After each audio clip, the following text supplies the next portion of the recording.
have a competition in me. I want no one else to succeed. I hate most podcasts. There are times when I listen to podcasts and I hear nothing worth liking. I want to earn enough money so I can get away from everyone. I see the worst in movies, Mac. I don't need to look past seeing them to get it all. I've built up my hatreds over the years, little by little. Having the Neon Crew podcast here gives me a second breath of life. I can't keep doing this on my own with these podcasts. Well done. Thank you. So that was multiple different lines combined into one longer monologue. Because in that scene, he's interacting with somebody, having sort of a back and forth. But I like that as a continuum, because he's pretty much talking as if no one else is responding to him anyway. Yes. It's kind of how he operates for a lot of the movie. Yeah. Just sort of, if I have something on my mind, I am going to get it out, and you're going to hear what I have to say. Demanding attention and respect. Yeah, I just don't think people can relate to him. Oh, you think Daniel Plainview is a bit of an unrelatable character? Oh, man. Yeah. I relate to him in a way in which I get his hatred of people just in general. Okay. Because there is just a frustration of, I cannot rely on anybody but myself to do what I need to do. Because ultimately, in his point of view, the biggest obstacle throughout the movie is just other people and circumstances that arise from having to deal with human beings. Yeah. It's weird, though. We'll get into it. Yes. Yeah, I think I relate more towards... Anton Chigurh. No. When he says... I used to joke about this. There's a competition in me, you know? And he goes on about how he doesn't want other people to succeed. I think that does get invoked in people, though, from time to time. Right. And there was a time, like with football stuff, you know, that was me. So... Right. It's this sort of dichotomy of, I want to make enough money so that people will leave me alone, but it's not enough for me to be isolated in my richness. I also want other people to be fucked over. Well, we'll talk about that. I had an interesting viewpoint on it this time around. And yes. It made it a little bit more rewarding. But we'll talk about it. Absolutely. Welcome everybody to episode 101 of the Neon Crew podcast. My name is Kyle. I'm Mac. And this is a post Dark Knight trilogy episode. I feel like that was almost an event movie. It's like an Avengers film came out, except for us, it was our longest episode ever. And it's funny because I feel like if I combine the Spider-Man episode, if I ever decide to do that, it might be longer. But the fact that we did commit to the Dark Knight trilogy episode being one piece, I think really just like, I don't know if we'll ever top that. I'm hoping that we won't, because I don't know if I ever want to go longer. We've been close. So the Oscar one went like 4.5 hours. Yeah, one time. Oscar one was like a healthy 4. Yeah, like maybe 4 and some change. Yeah. There's been some episodes with just you and me where we're talking about like just a normal episode movie and it goes to almost 3 hours. Yes, we've had a couple of those. Not even including like questions or anything like that. But hopefully this one will be a little bit more, I should say a little less intimidating for people. Hopefully, yeah, we'll find out. I was about to say, because these are two great films I think that you could just go on and on about. And I really wanted to pair these two movies for specific reasons that we will get into, but before we get into the film discussions, I want to go over some of those similarities. Yeah. And I don't think I have any spoilers for any of my bullet points. If I do, I'll just nix it. But I want to go over the similarities of these two movies, why I paired these, why I suggested these as a recommendation, and I just kind of want to get into it and get your thoughts. Yeah. So some commonalities between both films we're talking about, which are No Country for Old Men, directed by the Coen brothers, and There'll Be Blood, directed by Paul Thomas Anderson. So both movies take place in the desert, obviously. It's a pretty straightforward one. Both are tales of men with severe mental health issues, with No Country for Old Men having Anton Chigurh being a psychopath, and the narcissistic Daniel Plainview from There'll Be Blood. sort of a look at both of those in a very kind of straightforward yet fascinating way. This is an interesting one that I picked up on these viewings. Both movies have characters that are constantly drinking milk. Yeah. Did you notice that this time? I don't know about constantly, but I guess it is more of a point for Anton to drink milk because it is so weird. yes. And there's a thing in movies that people talk about where psychopaths will drink milk. It's like this idea of like this locked in, perceived, latent infantilization of these characters. Oh, sure. Like they're still a little too childlike in their behavior. It's Oedipus, something like that. Oedipus. Yeah, I knew what you were talking about. Yes, I couldn't remember the exact, but yeah, there's that. Anyways, just rearranged some of the letters together. Yeah. Both movies came out in 2007 during award season. Both were made with production partnerships from both Miramax and Paramount. So if you're watching both of these movies back to back, you're going to see the logo for those two joint production companies come up. What was the name of it? That Paramount Vantage? Yes. Yep. You're going to see the Paramount Vantage logo come up, which is very fascinating to me considering these movies were kind of competing with each other in a lot of different ways. Unbeknownst at the time, though. Yes. Right? It's only sort of a later attribute that these movies have taken on. Where they're like linked throughout time now. Yeah. Right? Despite the fact that they're very different filmmakers and that different styles are going into both of these movies, I inherently think of them as like brother-sister type films where they're just tied together forever. Both movies were shot in Marfa, Texas at the same time. Yeah, there was some interesting yeah. Yep. And then this is maybe one of the bigger ones that this shares, where they directly interfere with one another. During the filming of There Will Be Blood, specifically during the oil rig scene, where there's a bunch of smoke going up in the air, production for No Country for Old Men had to stop for an entire day because the sky was too filled with smoke during this time, which I'm sure a lot of people already knew about that as a fact. That's kind of a fun movie piece of trivia to go over with people, but it's still worth mentioning. Yeah. Especially considering that this episode is about these two movies. And then finally, both movies were nominated for Best Picture, but only one of them took the trophy. And do you know which one it was? No Country for Old Men. No Country for Old Men. I had initially thought it was There Will Be Blood. I looked into this, and only then did I find out, like, oh wait, shit, it wasn't. No Country took a lot of the awards because they were cast up next to each other. Yes. Right, and so that was one of my fun. So I wanted to do the No Country opening because that year, I think that was Sam and I's first or second year doing Oscar picks, and what a year to like begin that. Yeah.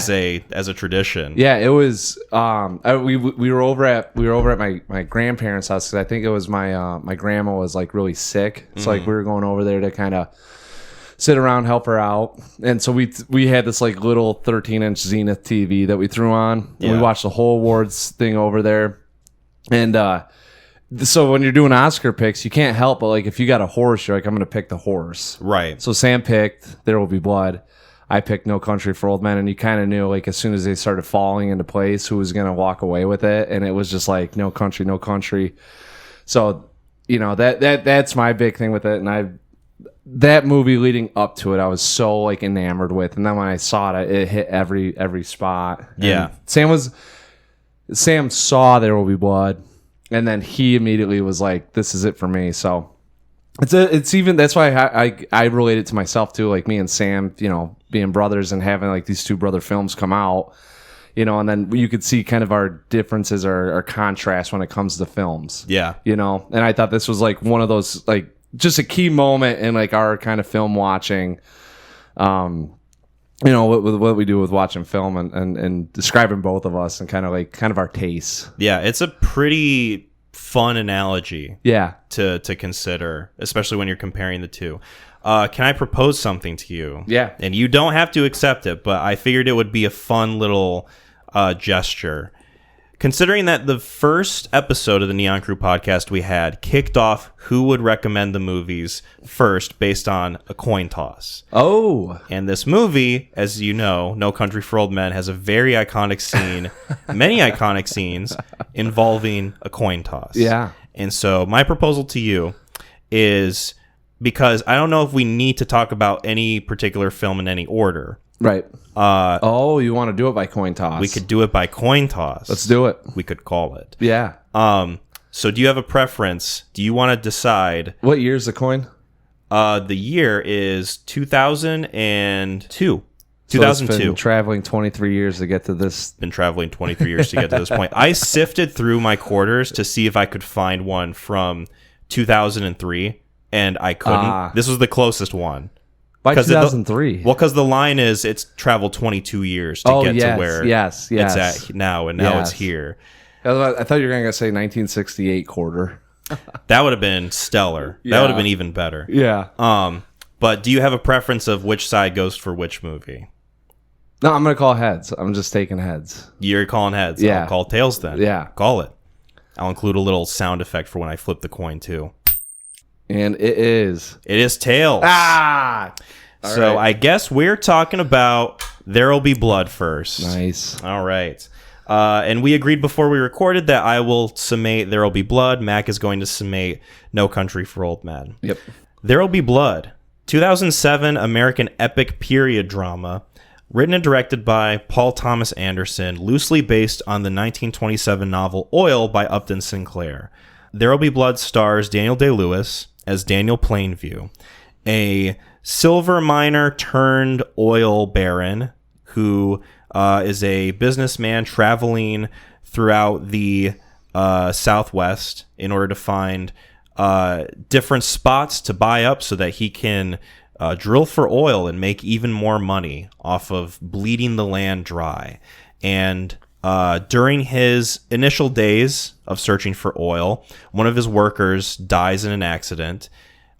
His worker had a infant son who Daniel kind of takes as his own, raises as his own son, and uses H.W. Plainview, as he's named him, as a sort of cute face for his business partner. He's almost gimmicky. It's very gimmicky, but there's quite the purpose to his inclusion in this movie, being the warring emotions inside of Daniel Plainview's morality.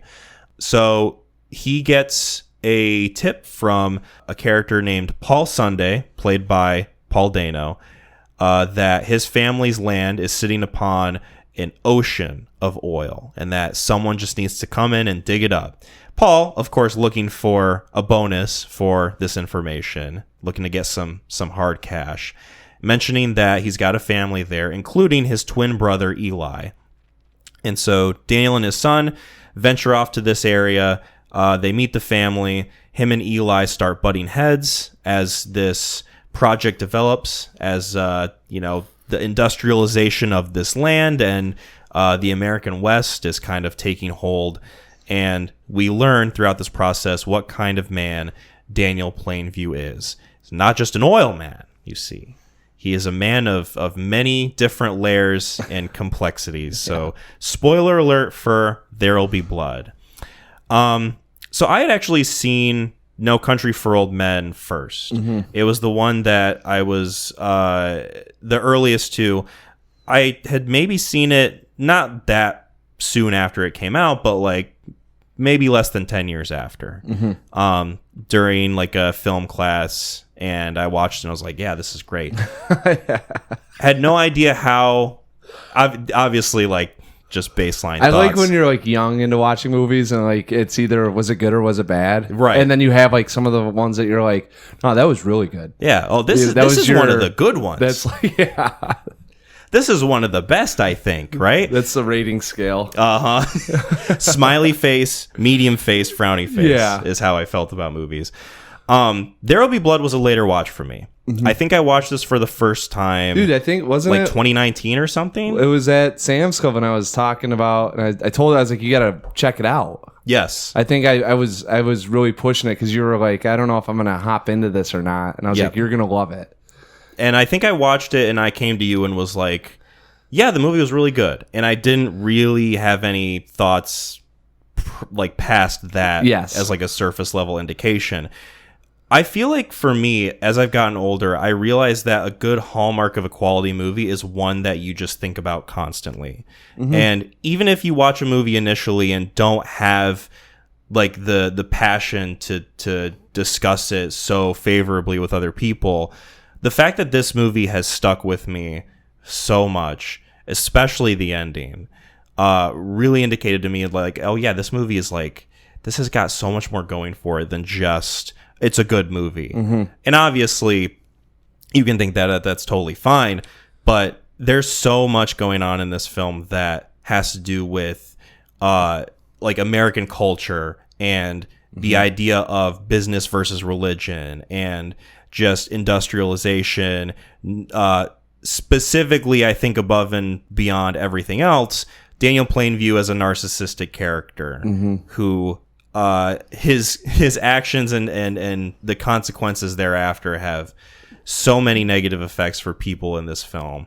And yeah, I don't know. It's one of those movies that I feel like is so difficult to like put in a paragraph of how you feel about it. Well, that's why we have X amount of time to talk about it. That's exactly why.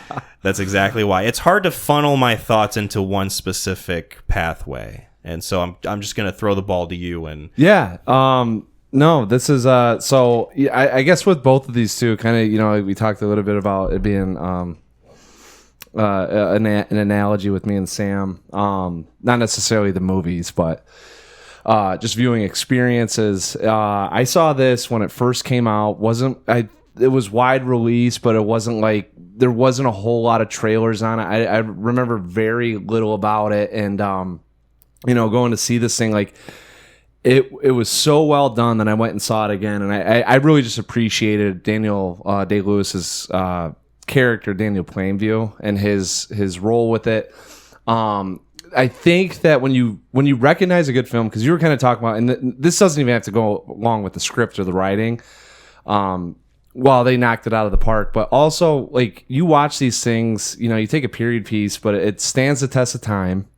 You got the fantastic sound design with it, and we talked about it too. Shooting on location, I think, tops out any sets that you can possibly 100%. Work on. Like Absolutely. any time, like I think it really gives it a very genuine and realistic feel about what you're experiencing within the film. So yeah, this thing it'll make you think constantly. We talked about it in 2018.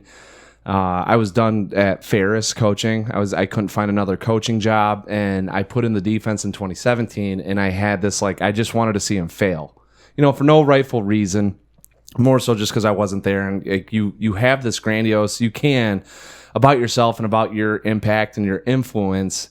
And like we were talking about, there's sometimes like this character, some of that evil side of a person, whether it be the ego or just your own viewpoint on yourself, your own perception about whatever you want to do. Like some of these things, these traits that he has, you can identify. And I remember telling Sam in 2021, when I got back into coaching, and I was like, I just want to be the best coach, that I can be, right? And to my peers better than them. And I remember I just watched the film a year or two before, and it wasn't like it was off the top of I just saw it, I mean, this was like a quote I remember, but I remember, when he says, I have a competition, I want to see other people fail, like that pops out with people, and the stuff that some of these traits that he has, or you can identify, you can see in yourself, which I love it whenever they do a character study, or there's times where, you can really get a hold of a character, and it isn't just unique to them. It's the human condition, right? Yes. And he is a manifestation of almost all the wrong that a person can have with like with greed and his seeking of respect, his reputation, like all that stuff is just personified in this film. And they do it in such a great way with the storytelling, and this, like, you're walking down just this journey with him, and you can kind of see how he just gets into this pitfall, and it's never ending. Yeah. He's a reflection of American ambition and industrialization given a given warm red blood and a heartbeat. Like, he's someone who, despite the fact that he is so driven by jealousy and envy and just the worst aspects of what motivates a person, yes, he's still sprinkled in with little bits of not even like sympathy, but just feeling like he's a real human being with emotion. I was just about to say, because in order for this movie to work, it needs to have those included in order for us to really stay into it. Because if you just had someone who was like, and there, I don't think there's anything wrong with having a movie if your character, you want to write them as like, oh, they're like mustache twirling villain. They're like a reflection of American industry in its most evil form. Right. You can have that if you want it to be the villain of the film and you have a hero to reflect that. Right. But for this movie to work, you have to have that inner conflict with him as a businessman versus as a pseudo father, or he's pretty much a father in this movie. He takes the kid and he raises him from infancy. Yes, and I have a theory on that, not just the kid, but his relationships. Yes, and you can see certain instances where like things happen against his better interest as a businessman, where it's like kind of tearing him up inside, but ultimately the industrialization of it, the capitalism of it wins, and he becomes less and less of a person as the movie goes on. Yeah, I was about to say, it's the within the context of our economy, one of the golden things that people love is being able to pull yourself up by your bootstraps, right? And you can become an entrepreneur, right? And you can succeed and just get as much wealth as you want. And they point this in a light of that mentality, right? This was obviously kind of a darker side of it, but like you're talking about, they have to present him as a person and not just this metaphor, right? Kind of, speaking into the next film of what Shigur is, it's almost metaphorical as opposed to actually being like a real person. So within this, it looks at that concept, and it really, like, you have to be able to, like you said, make him a person, right? And I think that they do a really good job with this, and giving him some of those instances that he wants. I think he really in this thing is striving to have a human connection, and just he can't. Yes. Like, there is that, like you said, with the mental health aspect. There's something fundamentally broken inside of him. Yes, like he gets to these points where he's so close, and he takes like, it's, hey, either help your son or rebuild the derrick, right? And he's got people to do it, but because he doesn't trust anyone, he can't relinquish any sort of control. He goes half measure with it, right? Thinking that that'll be good enough. Yes. And everything to him is almost transactional. If I do these performative things for my son, as far as I'm going to like carry him to safety and give him a few hugs and then go back to my job, then that'll be enough. Right. If I like check in with him like maybe once for 15 minutes every single day, then that's good enough. Yes. And I love how it shows the deterioration of that as a relationship, and also the fact that as this movie keeps going along, there's like one specific moment that breaks him, and it's the moment where he finds out, and we've said spoilers for this movie, he finds out that the man that he thought was his brother is not his brother, right? And that, I think, completely has an irreversible effect on him, and like how he views people and his relationships.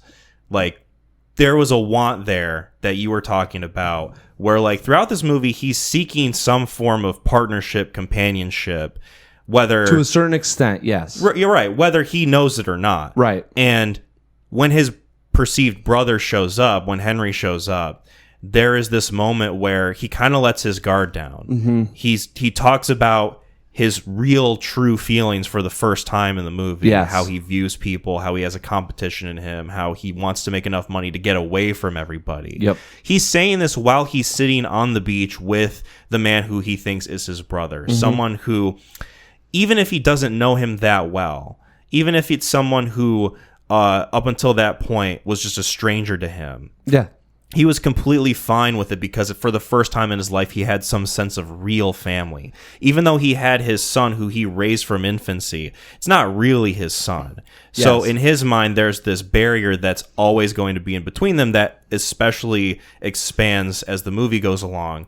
But to have this man who he thinks he's connected with blood is just enough for him to be like, okay, well, I can like maybe start being a real person, at least to this man. I can be a little vulnerable. I'm going to be able to talk about some of these things that I don't necessarily trust others to talk about with. Right. He's still a terrible person, but it's sharing something with another that... Yeah, I mean, me personally, I think every relationship he has in this film is transactional. 100%. And I think that he doesn't know how to make it not transactional. And so, like, inherently, when you have like the two biggest relationships in this movie are his son and then his brother, right? And that's almost inherently given because it's almost by blood or through nurture, right? Yes. Because it doesn't have to be by blood that he took HW when HW was like 9 months old, right? Like it doesn't have to be through blood. I mean, if you raise something from birth on up, like you're gonna have it. Now, maybe it doesn't. You don't have the same like. I would take a bomb for that person, right? Just there, that might be the last like little bit of like won't do that. Whereas for his brother, he might because they are related by blood. But these are the first two instances where it's almost given that a relationship has developed and that there is a symbolic bond there, just because you are related. Yes. And that it breaks him because I think that's where he finally realizes.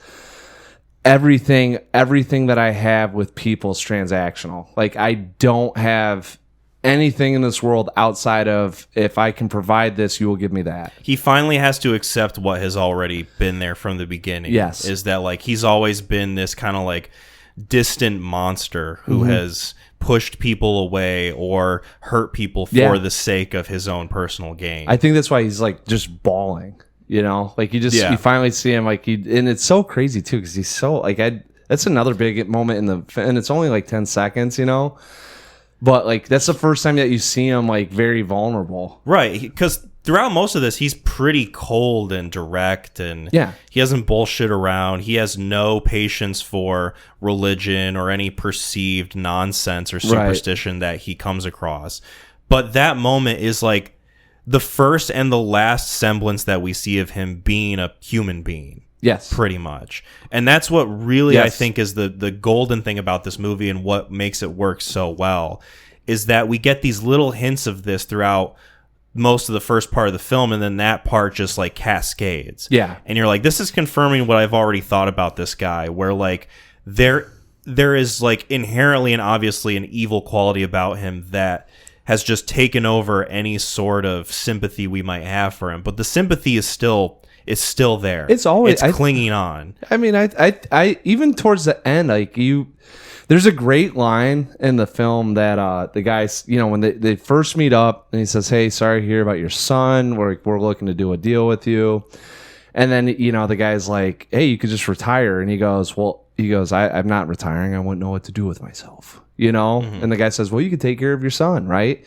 It's that line that at the end of the film, you can see why he can't stop because he'll just, all of the evilness in him is just going to ooze out, right? He turns into an alcoholic. He's shooting a gun in his house. Like, it's a great moment that you can, like, you just watching it. Like I still have that sympathy for him even at the end because like, oh yeah, because you never could establish a relationship with anyone, you're gonna die alone with all this money. He has this like ego to him that gives him this perception that he's gonna be inherently good and prosperous at everything that he does. I think it's just selling points. Well, inherently good and prosperous at everything he does. Yeah. Yes, and I feel like the purpose of that scene when the businessman tells him, "Oh, you can retire, take care of your son." Well, I feel like that is more so having to do with pointing out his failure at being a man and letting his son down and getting at his ego than it is the fact that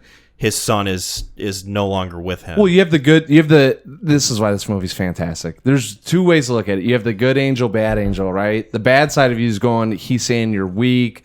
you can't take care of your family. You right. know, like, and some people could look at that scene and think, wow, Daniel's being noble and standing up for his son during this time. Maybe.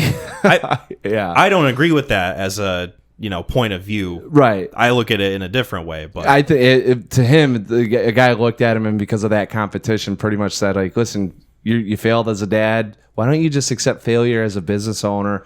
We'll be able to, you're going to get 60 cents on the dollar, right, and not have to do anything. Like, here's, maybe you can make $2 million. We're going to give you 1.4.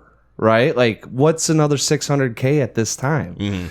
And then, but in the good side of you, what that would say, hey, this guy's pretty much giving you a way out. He's saying you could stop all your antics right now. You could start developing those relationships with your family. You're still going to make good money. Right. And he looks at it and he hears only, he's calling you weak. He's saying you failed. He doesn't look at that chance of being able to take a step back and say, yes, hey, I could go help out my son. I could learn sign language. I could be a good father, and we could easily stop doing all the shit that I'm doing now and live be in the state of wealth. Because for all intents and purposes, Daniel could have just taken that deal, stopped right there, had enough money, given HW a really good life for what had happened before, and that could have been the end of the story. That would have been it. But Daniel can't help himself. No, and that's where all that shit, it always comes up where you have like these two conflicting sides, and like it's the ego, right? And then you have whatever suppresses the ego with making a little bit more direct choices so you don't become a heathen. And he can't help himself. Like it's right there, and there's moments when that shit pops up when you just have a chance and he like can't get out of his own fucking way. You see the person underneath drowning from like the soul is being washed away, and what is left at the end of the movie, which is it's like my favorite part of this movie when he's in the bowling alley with Eli, is just this almost caricature of like a devil, like this demon who's roaming around in his empty house. So he's hunched back, he's drunk, like limping around. Yes, his health is not good. He has become the distilled version of the character that we already suspected was there. Oh yeah, Breaking Bad. If this would be that 1% that just fucking oozed out, then it's like that's the most, the 99%. Like that's the most contrite that you could get. Breaking Bad is a very good example because that is a version of this story obviously stretched out into 5 or 6 seasons of a TV show. Yes. And you see from the beginning, like maybe the first time you watch it, you think, oh yeah, Walter White is like kind of a hapless, meek man who has to learn how to be tough. Whereas if you watch it multiple times, you kind of realize, oh wait, Walter White's always been kind of a nefarious fucker. Dude, it's within everyone. He's just never had this opportunity. Now, I'm not promoting this or anything, but I think, like I said, all of us have these sides in us. There are things that you can relate when Daniel Plainview is doing something where you're like, that is not good. These are reflections of real experiences that we've had, even if for a moment. Yeah, and it's driven by, a lot of it is just driven by the way in which kind of our world works with, the ultimate motivating factor in everyone's life, unfortunately, is money. It's like that everything that you're doing is striving. Well, I shouldn't say everything, but there's points with the way that we're set up where you could accept that lifestyle and go down that road and become very prosperous. And I think it's a very telling message for everyone, because you watch this now and it's like, well, I wonder how Zuckerberg or Musk, like, are they like this? All of these really wealthy people that have just the top of their industry, like how evil are they? Like, do you like, is that always just going to come out? And then just to see it in this time, it's just I think that's a connection right there too. Whether it's good or bad, it's what makes a character relatable. And it's one of those things where I think nurturing has a lot to do with combining that endless ambition or the lack of sort of parental or familial compassion, because we don't get to see Daniel Plainview from when he was a kid to becoming an adult or like a silver miner or whatever. Right. But we can infer from a lot of the dialogue that he didn't have a real close relationship with his parents. His father, like Fond du Lac, Wisconsin. Wisconsin. At the old Cherry Festival. Take him to the Peachtree Dance. Yeah, the Peachtree Dance. We get to learn that his dad had a bastard son, essentially, air quotes, bastard son with another mom. Yep. Literally, I think Henry comes up and he says, "I'm your brother from another mother." Yeah. Which is a funny line to hear in a movie that takes place in like the late 19th century. How the certain cadence is just delivered with too. You're right. You know, like it's like, very like a genuine statement. Yeah. But like you don't hear that nowadays referred as a genuine statement. Right. It almost comes off as a joke. Like, this is delivered in a way in which like I'm supposed to take this seriously, but I feel like PTA was being a little cheeky when he wrote that. We get the sense that Daniel has not grown up with a real connection. Right. And that coupled with the ambition that he always carries with him is just a recipe for like constantly fucking people over, not really getting to understand or empathize with another human being in a way that would prevent him from doing that. Yeah. Because you and me, I feel like now we wouldn't have the mindset to fuck a business partner over in that way. No. Or like just absolutely be monstrous towards somebody. And I think that a real good reflection of that in this movie is his relationship with Eli, played by Paul Dano, who, Paul Dano, for all intents and purposes, has grown up in this family as like, okay, it has like a family structure, grew up kind of poor, but, you know, there's that unit there that he's living with. And there's just this reflection of like evil can foster in a different way. It doesn't have to be a lack of familial compassion or like endless ambition. Eli does have ambition, but for a different form of power, that being religious power, that being the power to influence people in a spiritual way. I think that he was a little bit in it for the money too, though. Yes. I really do. I think that given the time of the film, you know, the time that it's set in, because I was thinking about this watching it, there's a good dichotomy with commerce versus religion in this, but ultimately both of them being the end goal of obtaining as much money as you can, both of them having to seek influence over others and take advantage of others, right? And at the time, you know, you're not going through watching TV, and this is why I really like this ending too, is because at the time it was radio. You know, you're gonna make your money through radio.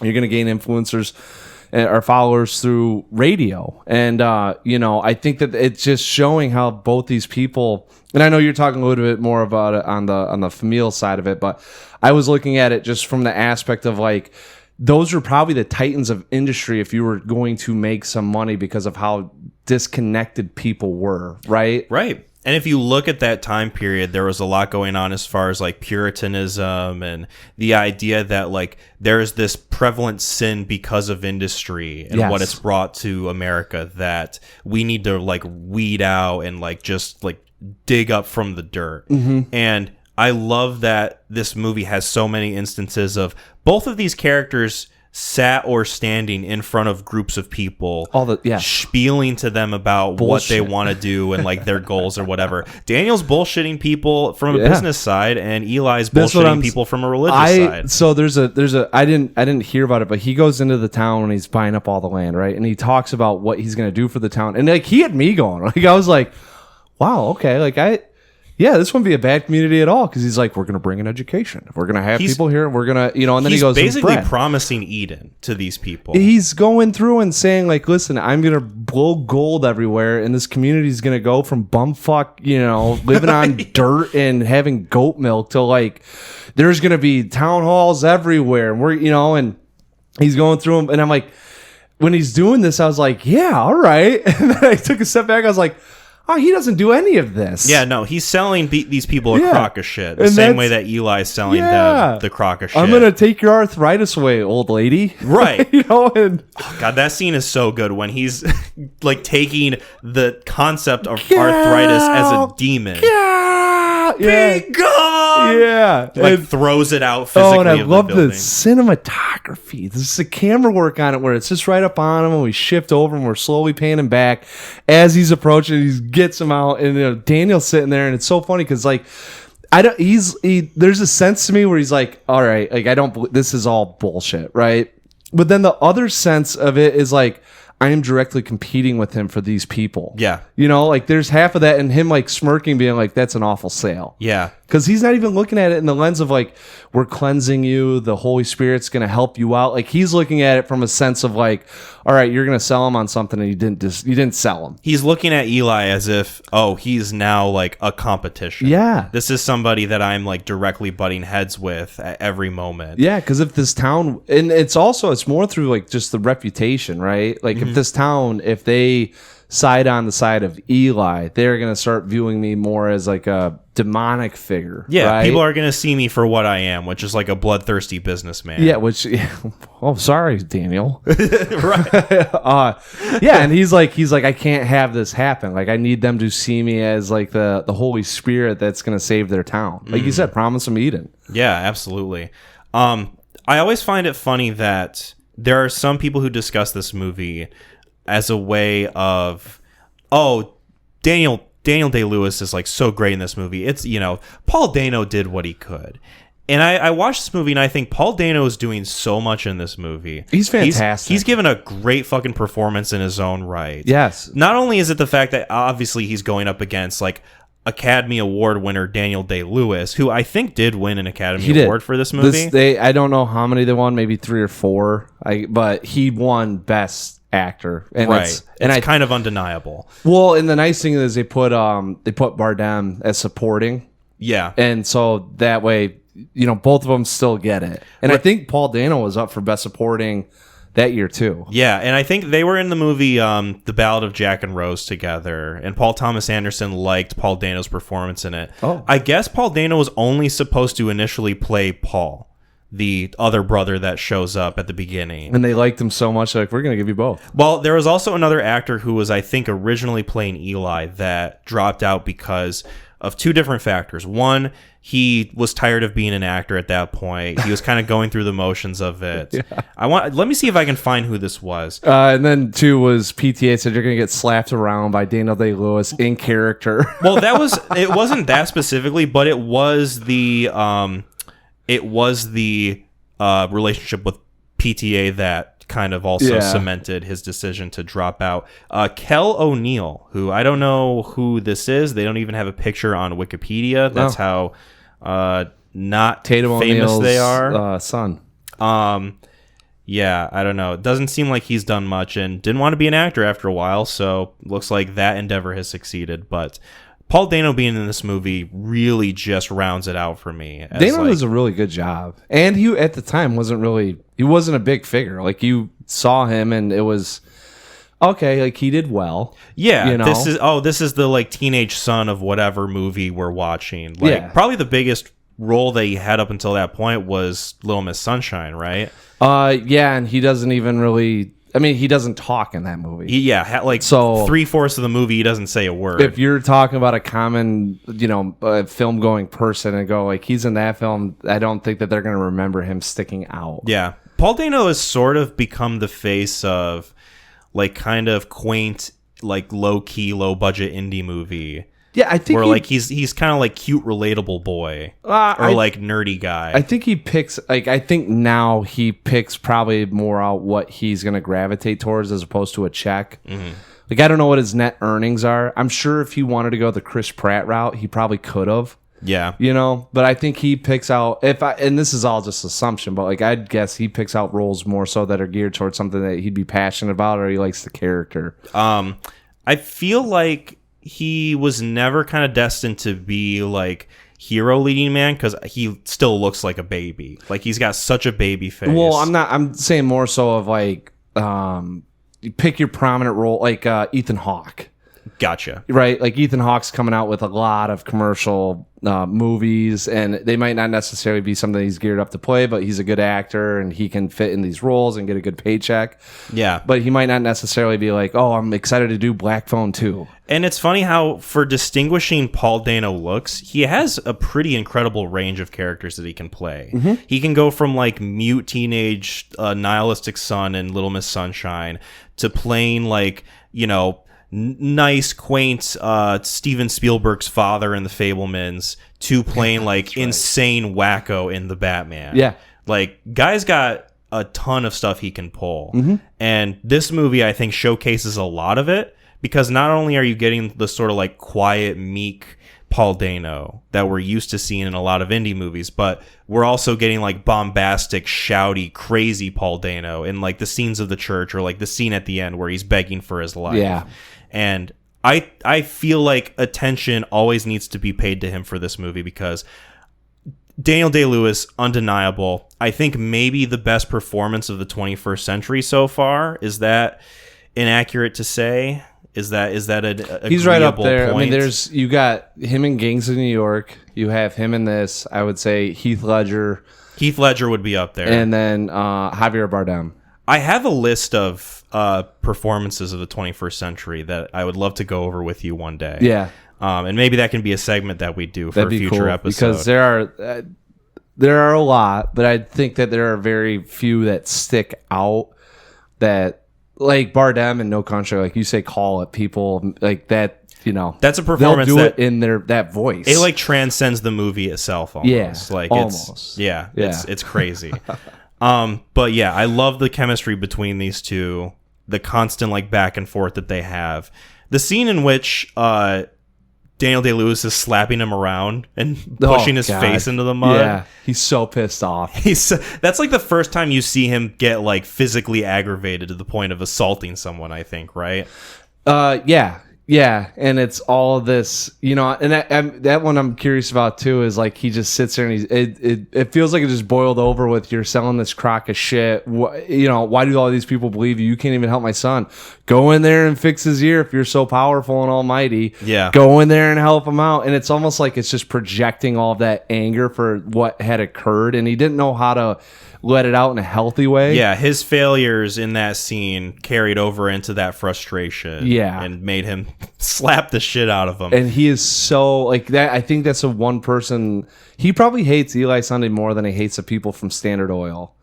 I think so. You know, when he says I have a competition in me, I'm not thinking of the Standard Oil people or like anybody else in the industry that he's like competing with on a business level. Right. I'm thinking of Eli Sunday in that scene where like, yeah, he can't hide his hatred for this kid. Right. Like he's just like unabashed in slapping him around in front of other people. And what's Eli going there for? To get the $5,000 he promised the church? Yeah. Like, is that why he showed back up? He like boldly walks up to him and says, "Where's my $5,000?" I love that. Immediately gets fucking pelted around. He walks up and he's like, you know, he always does. He's got the Bible in his hand. Like he does like that old timey thing where you're kind of clenching it to your chest. And he's just so peaceful. And it's like, oh, I mean, hornet's nest. And Paul Dano can give a good scream too. Like he can give a good yelp when he's getting the piss you beat really out of him. feel bad for him. Yeah. Every time that he is getting trounced in this thing, like you can't. It feels like a weak animal.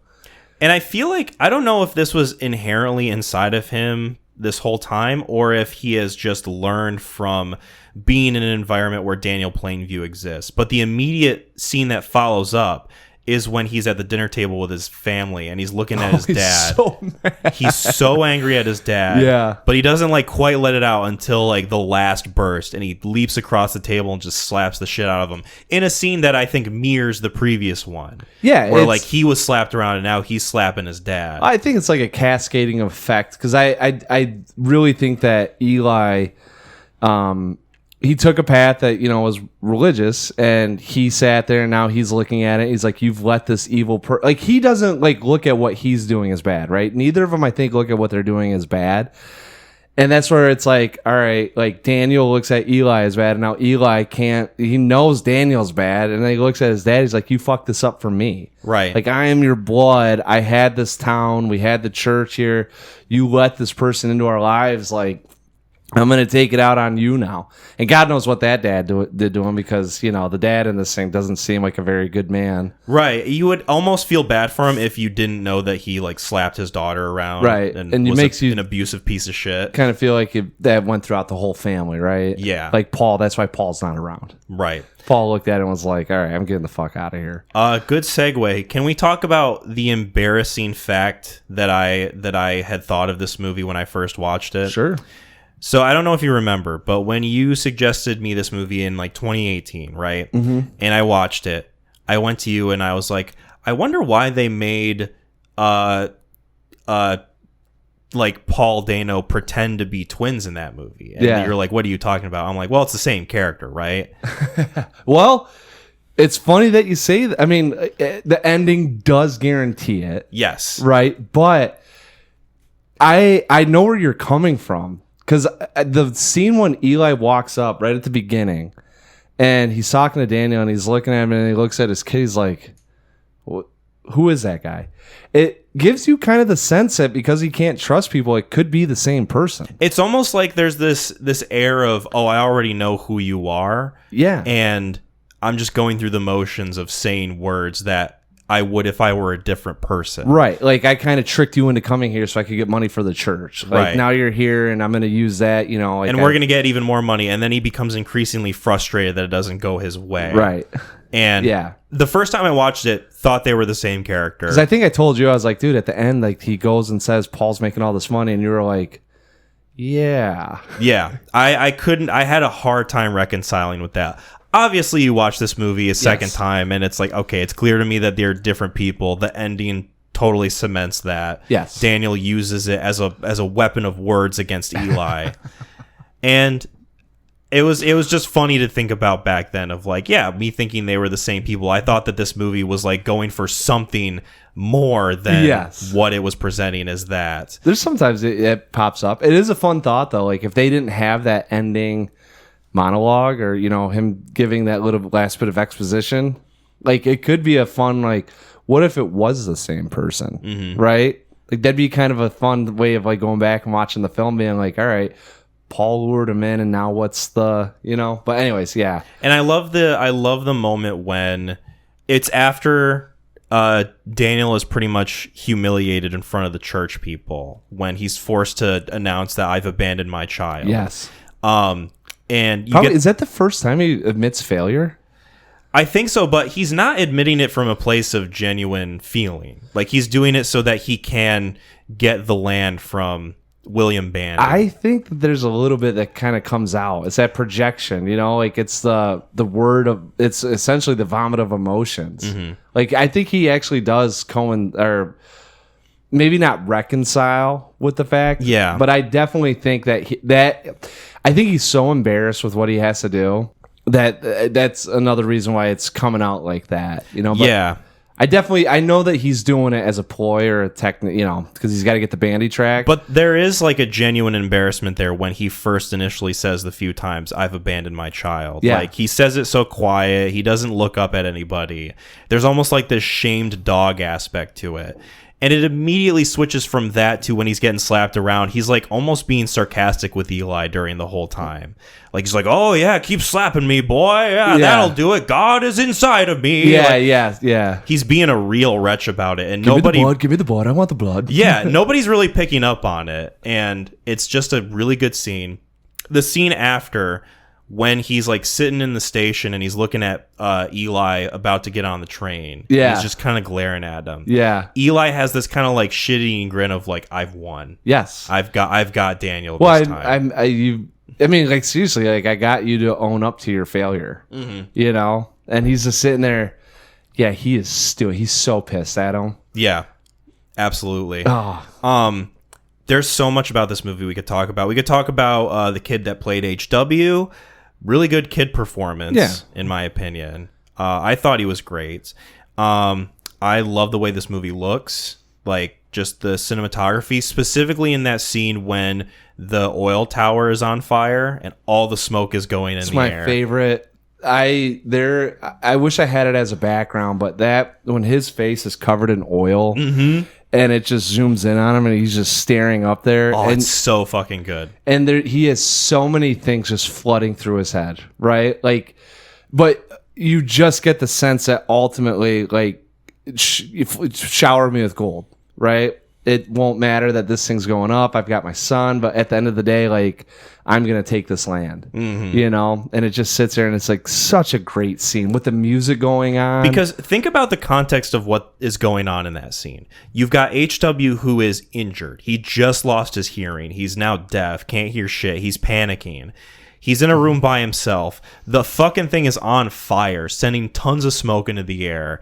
It's basically like this horrible disaster, and all Daniel Plainview can think about is, why do you look sad? We're on an ocean of oil. Yeah. Like, yes. It just tells you where his priorities are, where his real love is. Yep.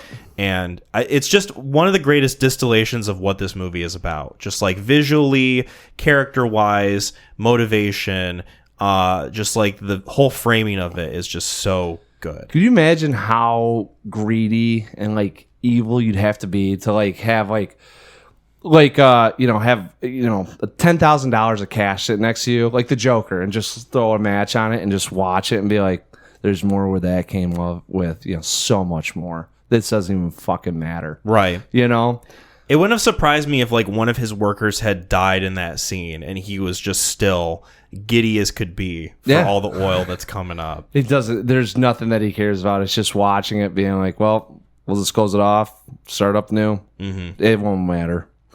I do love that this movie begins with him as a silver miner and he gets injured. Mm-hmm. And like, it's such a well-consistent performance in that throughout the movie, like sometimes you can see him walk and it's like mostly normal. He's got like a fairly like average gait.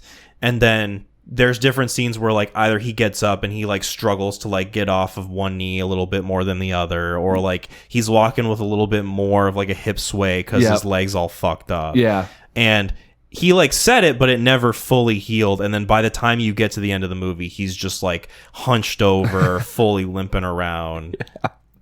Because how old would you say he is at the beginning versus the end of this? Like maybe late 30s and then like going into his like mid 50s? Somewhere in that. I did the HW, it was 1911, so I'm guessing that it was 1901? Did they give a opening? It's like 1898 when it starts, and then it's like 1907, I want to say. 1911.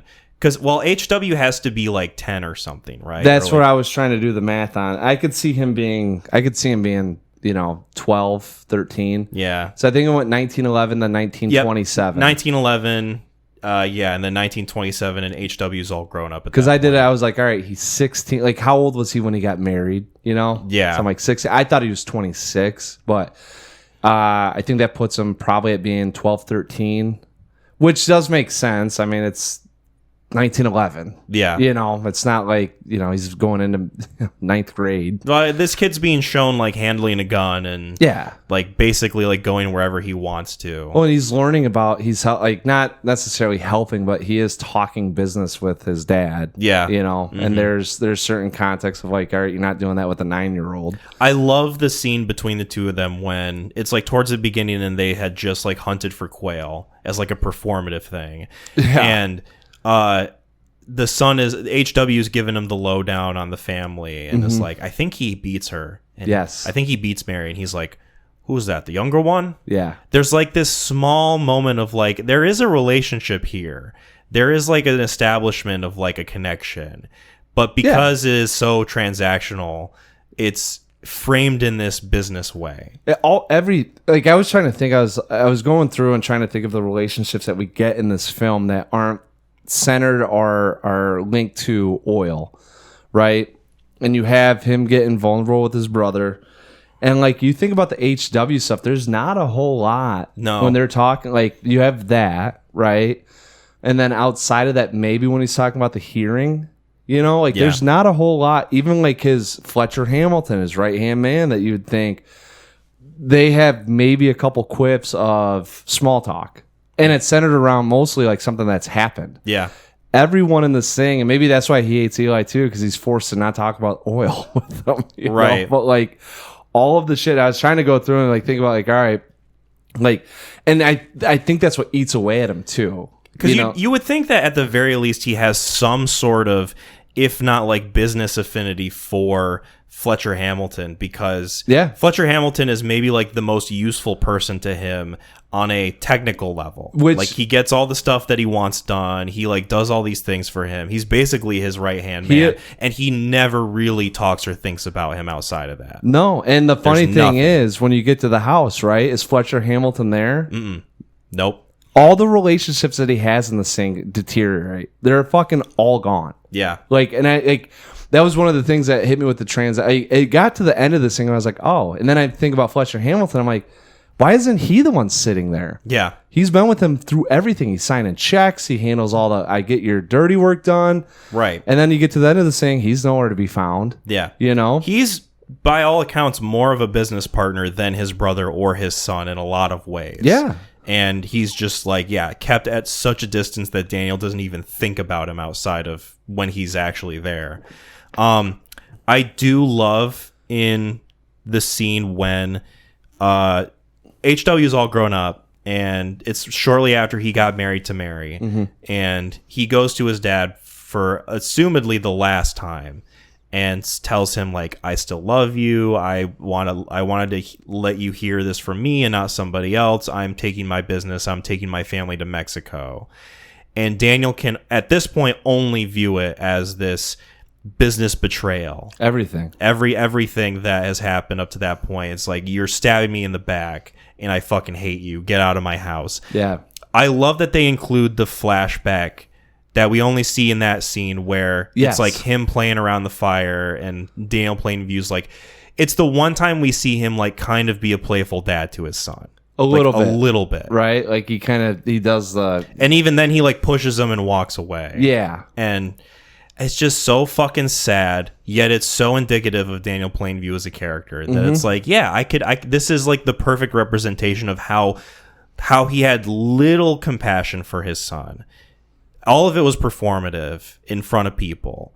There was like this slight modicum that has just like completely faded away. Yeah. And that now he's just a husk of a person in his mansion. Well, that was his his love letter to him, or his term of endearment. It wasn't, I will give you a relationship. It is, I will let you be a partner in my business and you can run your own stuff. Like, I'll give you money. Yeah. You know, like, I'm going to buy your, or any attachment that we have or bond whatsoever will be money. That's the only thing that's going to keep this bind. Yeah, absolutely.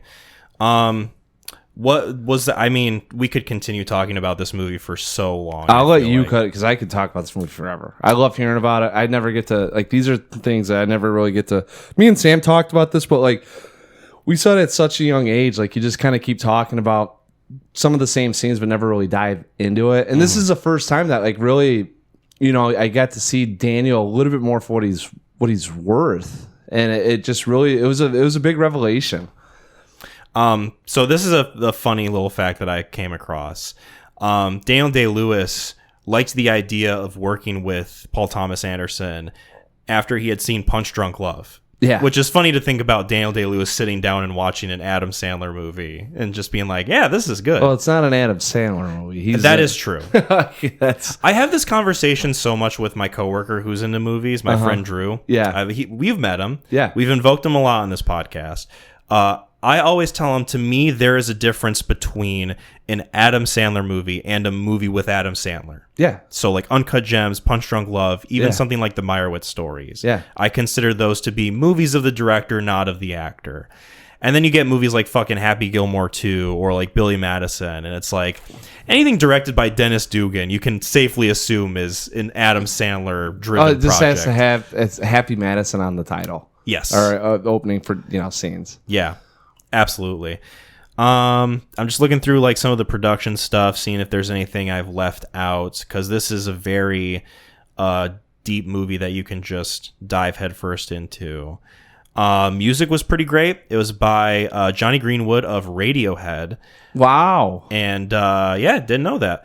That's shocking. I know, because it doesn't. I mean, obviously it doesn't feel like Radiohead. You wouldn't get the Radiohead tie at all if you didn't know it. Like, there's not a lot of percussions, or what am I trying to well, think? there's a lot of like kind of industrial banging throughout the movie, yeah, especially in that oil and pops scene. And A lot of string. Yes. Very kind of like that sort of Western landscape music that you would associate with like the Wild West, We're on the ranch. That's what I'm saying. I would not have guessed Radiohead doing that. I love it because it's such a sinister build. Yes. And then by the time you get to that last scene, the lack of music is so good. And I think we should at least talk about that last scene before I only got one of the only other thing too, and it's just it was one of the small little things that, well, like if you're not taking our word for it on these transactional relationships, and it's funny because like we talk about the sympathy going on, like happening, and there are moments of him being like human, right? He has the thing with Mary, and he grabs her, and it was so funny because like when you see it, it does present that way of him being a human being, but it also reaffirms this transactional relationship he has with people. What does he say to her when he grabs her? He says, your dad doesn't hit you anymore now, does he? Do you remember what he says before that? You're going to have to remind me. Do you like the dress I bought you? Yes. Yep. He has everyone that he has these relationships with, it comes at a cost. Mm-hmm. And like, while that is like something that would be very, if I were to get someone, oh man, you're here, my niece, like, hey, here you go. I thought you look great in this, beautiful, whatever. Here you go. Right. It's not like I have an end game here. And it's almost assumed with that one that there's no end game, right? It's just, but given his, character, his competition. Well, it's not even competition. I mean, somewhat competition, but almost like, hey, I want you to like me, so here's this material. Well, it's not only that, but for me, the competition part of it is the fact that the father is right there. And he's hearing him say all this stuff. He was doing, that was kind of like the point of like, hey, like, I'm big dicking you right now. Yeah, you get that. Like, your daughter's now my daughter, right? Like, but it was just funny that like even the person, he's trying to do something good. It comes at a cost. Yes. Right. The ending. Yes. My favorite part of this movie. We have to talk about it. Yeah, that's the last one that I got to too, because I'm curious as to your thoughts. I had my own little theory on it, but so. The last scene before this that we see of Eli Sunday is him getting on the train with that shit-eating grin of like, yeah, I showed you, right? Because you were embarrassed in front of my congregation. You had to say the words that I wanted you to say. And it's such a good reflection because Daniel in that scene is getting Eli, to say out loud, I am a false prophet. God is a superstition. And it's so nicely tied in with the fact that Paul Dano in that scene is in like a priest garb, but he's got like a big gold cross around him. He's got like the rings. Up. Yeah. He looks like the beginnings of what would be like prosperity gospel or like people who are just in it for the money. Right. And I love how when he first shows up, you would think that Eli would be in the position of power because Daniel is laying on the lane, all drunk and like unable to move. He's like passed out basically. You would. And Eli is literally looking down on him, like trying to get him to wake up. The house is on fire. Wake up. Yeah. And there's what gets him up?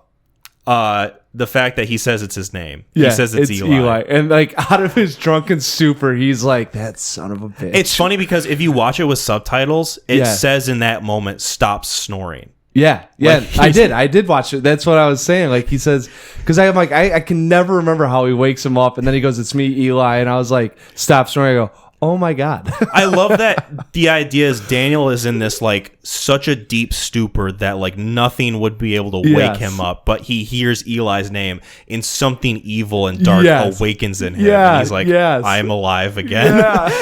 He like comes back from the dead. I've held this grudge for 16 years. And so Eli goes through and he explains to him, oh, you could buy up the Bandy tract. Oh my God. That land is rich with oil. It's yours to scoop up. You can have everything you wanted, Daniel. And Daniel, as he's like eating his steak and drinking some vodka from a bottle, he's like... Drinking? Gulping? Yeah, chugging it, basically. I watched that again and I'm like, he took a hit out of his flask and then he pulled up this gallon worth of vodka. And I was like, maybe it's water. It's not water. No. You know it's not water. How...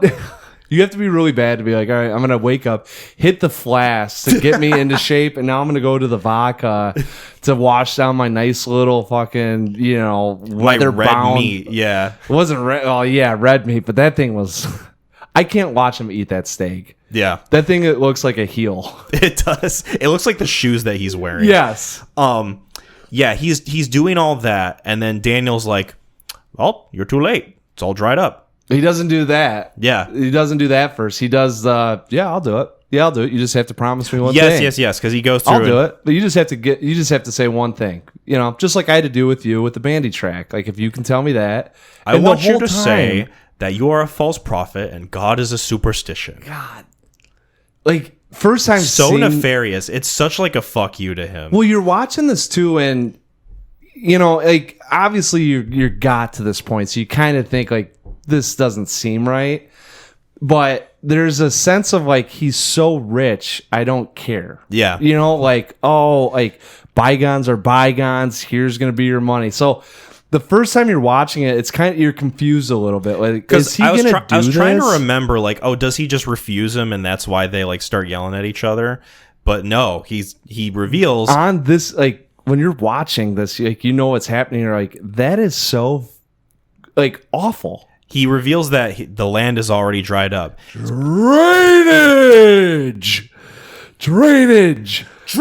Eli, you boy. If I have your milkshake and I have a milkshake and I go all the way over here, I feel like I have to do my best to recreate that line. They'll go for it. So, Eli, you boy, drainage. I have a straw. And you have a milkshake.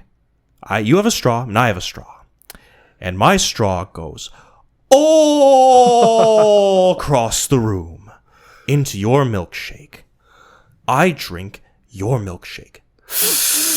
I drink it up, Eli! And that coalescing into Paul Dano shitting his pants, running across the alley with Daniel Plainview going, I am the third revelation. Yes. I am the third revelation. And he's like hobbled over. He's running at him like he's a demon. Yes. And the thing that I love the most, which is one of the things I want to make sure I touched on in this discussion, whenever Daniel Plainview gets this evil, crazed look, and he's got like one eye wide as hell looking at someone. He has it in the scene when he's looking at his brother. He finds out his brother isn't his real brother. Yes. He's looking at Eli in that scene. There's like a few instances where like he fully lets one loose. eye squints and the other one's wide open. Yeah, right. Like, it's just like it's the most inquisical look that you can get. But most people have their eyebrows up. Right, where it's like you're trying to process and think like, what could possibly be good out of this? Where he's looking at it and being like, how is he screwing me over? Or just like, how can I best destroy this person? Yeah, like there's so much nefarious, like just with that look alone about like, where's this leading to? Because I think he kind of looks like that at Eli when Eli gets on the train. Mm-hmm. Like there's a little bit of that squinted, like, all right, I'm going to remember this, mother trucker. And he can do it in varying degrees and like crank up the intensity whenever the scene calls for it. And it's just, he looks so awful. He looks awful, but he looks great. Yeah. He looks so great. So and unhealthy. Then of course, the end result of this is Daniel Plainview bludgeons Eli Sunday to death with a bowling pin. And his butler comes down in the aftermath and is like, are you all set, sir? And Daniel Plainview replies with, I'm finished. Yep. Cuts to the string instruments. Movie goes to black. There'll be blood. Yeah. It's a perfect ending. One of the best endings, I think, to any movie. So really caps it off. Now, the reason why I've always had a hard time with this ending. Yes. Right. Obviously, he's gotten to the point he's so sickly and unhealthy in a mental state. Like, he could, in a sense, kill whoever he wants. Right. Is this so I viewed it in the lens that he has gotten to this point where he has no family. Mm-hmm. He's recognized he has no relationships outside of himself, right? He is so filled up with his own ass that this is the last transactional relationship that it all culminates to that point, where he says, hey, it's your old friend Eli. I just need some money. Remember, Eli screaming we're friends. in that scene, I'm your oldest friend, Daniel. Yeah. Which in all intents and purposes is kind of true. Kind of. Like, that's what I'm saying. Like, did it just boil over for him that you're the last person that's coming here that says they know me, and you ask for money again, that I'm done. Mm-hmm. Or what is it? Just the grudge, the sense that, like that competition in him, he got bested where it finally caught up, and he's like, it's festering for 16 years. Yeah. Like, I don't know. Like, I've always been kind of like, what's your take on it? Like, why do you think he just ended up killing him? I feel like it's just the culmination of a 16 years of just like frustration and like just having beef with this guy. But also it is to really cement the fact that the semblance of a human being that used to be in Daniel Plainview is just totally gone. Right. And there's no pretending anymore. There's no like sort of ritual of being formal or just like going through the motions of being polite. He is to the point in his life where like he has gotten what he wants. He's by himself. Yep. And he's not going to like mince words with anybody anymore. He's just going to tell people what he wanted, though.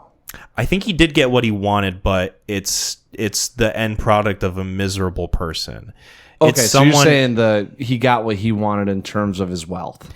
In terms of his wealth and just being alone. Because when he talks to his brother, or like who he thinks is his brother, he talks about how he wants to make enough money to get away from everybody. See, and I really think that he meant that literally. To some extent, because I will say, at that point, though, like we mentioned, he's being vulnerable to his brother. I think his ultimate, what he is, what do you call it? The thing that you're chasing that you'll never get, right? Yeah, the magic purple dragon. Right, is a relationship with another human being, right? And I think that is what he always wanted, and that money would take him to be able to connect. And like, as we see throughout the film, it's never there, and I don't know, like, he starts to slowly learn that. Mm-hmm. So that's why I'm curious, because I think in my eyes, it was, I will build enough wealth that I will be able to form a relationship with someone somewhere, and then you just see all that cascade away. Yeah, and then when he finds out it's not his brother, it's just, the chances of that are just nil now. Yeah, and it's funny too that you say that, because I like the point that you made about like there's no one there. It's because like when the thing happens with his brother, he gets reasoning behind it. He was like, I want it, you tell your side, like ultimately, like, I'm gonna have to do this, but like, and there's the great scene where he's got the gun to his fake brother's head, and well, we could just say Henry, and Henry tells him, how he got to that point. He did know his brother, but his brother died of tuberculosis, and he kind of took his place. So he's like, he kind of makes an interesting point in that, like, I'm your friend, Daniel. Like, we've been able to talk and hang out. Yeah, which is true. Yes, and Daniel can't deal with it, and then he kills him, which is another fun thing too. Like I'm like, this movie's so rich, right? But there's like these small moments that happen when they're at the party, they're at the bar, and he keeps asking for money. I always thought like he's just annoyed because he figured it out, but then I'm like, you think back and it's like, okay, why couldn't you have enjoyed yourself? Yeah. Right? You've got all this money. You've got your liquor here. You've got like women around, right? This is the environment. Here's my question to you. Yes. Do you think Daniel Plainview has fucked? Oh, I don't know. I don't know. I would believe it if you told me like he died a virgin, like just totally was uninterested in sex in any way. Yeah. And I'd agree. Yeah. Like there aren't points where it's like, oh, what does he do outside of this? But like, because the closest we see that is like in that scene where like his brother's dancing with the women, and like he asks for money. Daniel's just sitting there like straight faced. Nobody's with him. Not straight face. He's stewing. Yeah, he's just so like, mad. He's so angry and like completely uninterested in anything going around. Yes, like.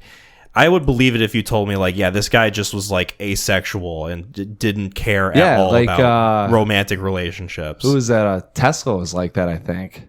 Tesla had his own problems. Oh, yeah. Nikola Tesla. Yeah. Yeah. For some reason, I was thinking of fucking Elon Musk. No. He's not. He's unhealthy in different ways. He needs to be asexual. Yeah. He needs to slow the fuck down. Yes, but no, Nikolai Tesla, I read a little bit up on him, and I think he was the same way. There are aspects of people that seek wealth or you have your passion, but I think it also kind of like he might have been autistic. He probably would have viewed it as a distraction. Like, this is taking away from my ambition. Well, what's the transaction here? Right. We're not building a relationship, so is it getting like he might be like, I get off, watching the oil derrick go up. But they even make it a point to like not show him like having an escort or anything. Like anything that would be purely carnal. The closest, like I was wondering if it was nefarious, the closest he gets to touching a female is when he grabs Mary.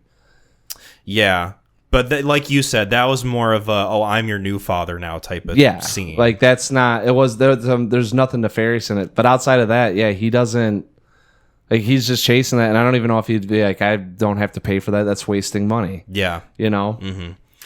Was there anything else we want to talk about with There'll Be Blood? I feel like there's so much we can discuss, but no, we are already over an hour. The biggest thing with this is, could have called that. The biggest thing with this is the character study, right? Yes. And then and Daniel Day-Lewis just knocking this out of the park. And I think we did what we could in talking about Daniel as a character and his motivations, because like there's obviously like other stuff to this movie, but it's not like a plot. There's nothing going on that like he has to accomplish, or else like I don't know, his business is going to get shut down. That's how character or, like, studies work. His right? son will die. Yeah. Like there's not necessarily like this hero's journey going on. It's more so if we're just watching this person, and this is greed personified. Like at the end of the day, right? Greed and power, and wrath. I mean, every poor element you could take out of a human being and like raise it to the top. Like that was his cream rises, was all that negative shit. And I like that PTA named a lot of these characters after people in the Bible, like Daniel, Paul, Eli.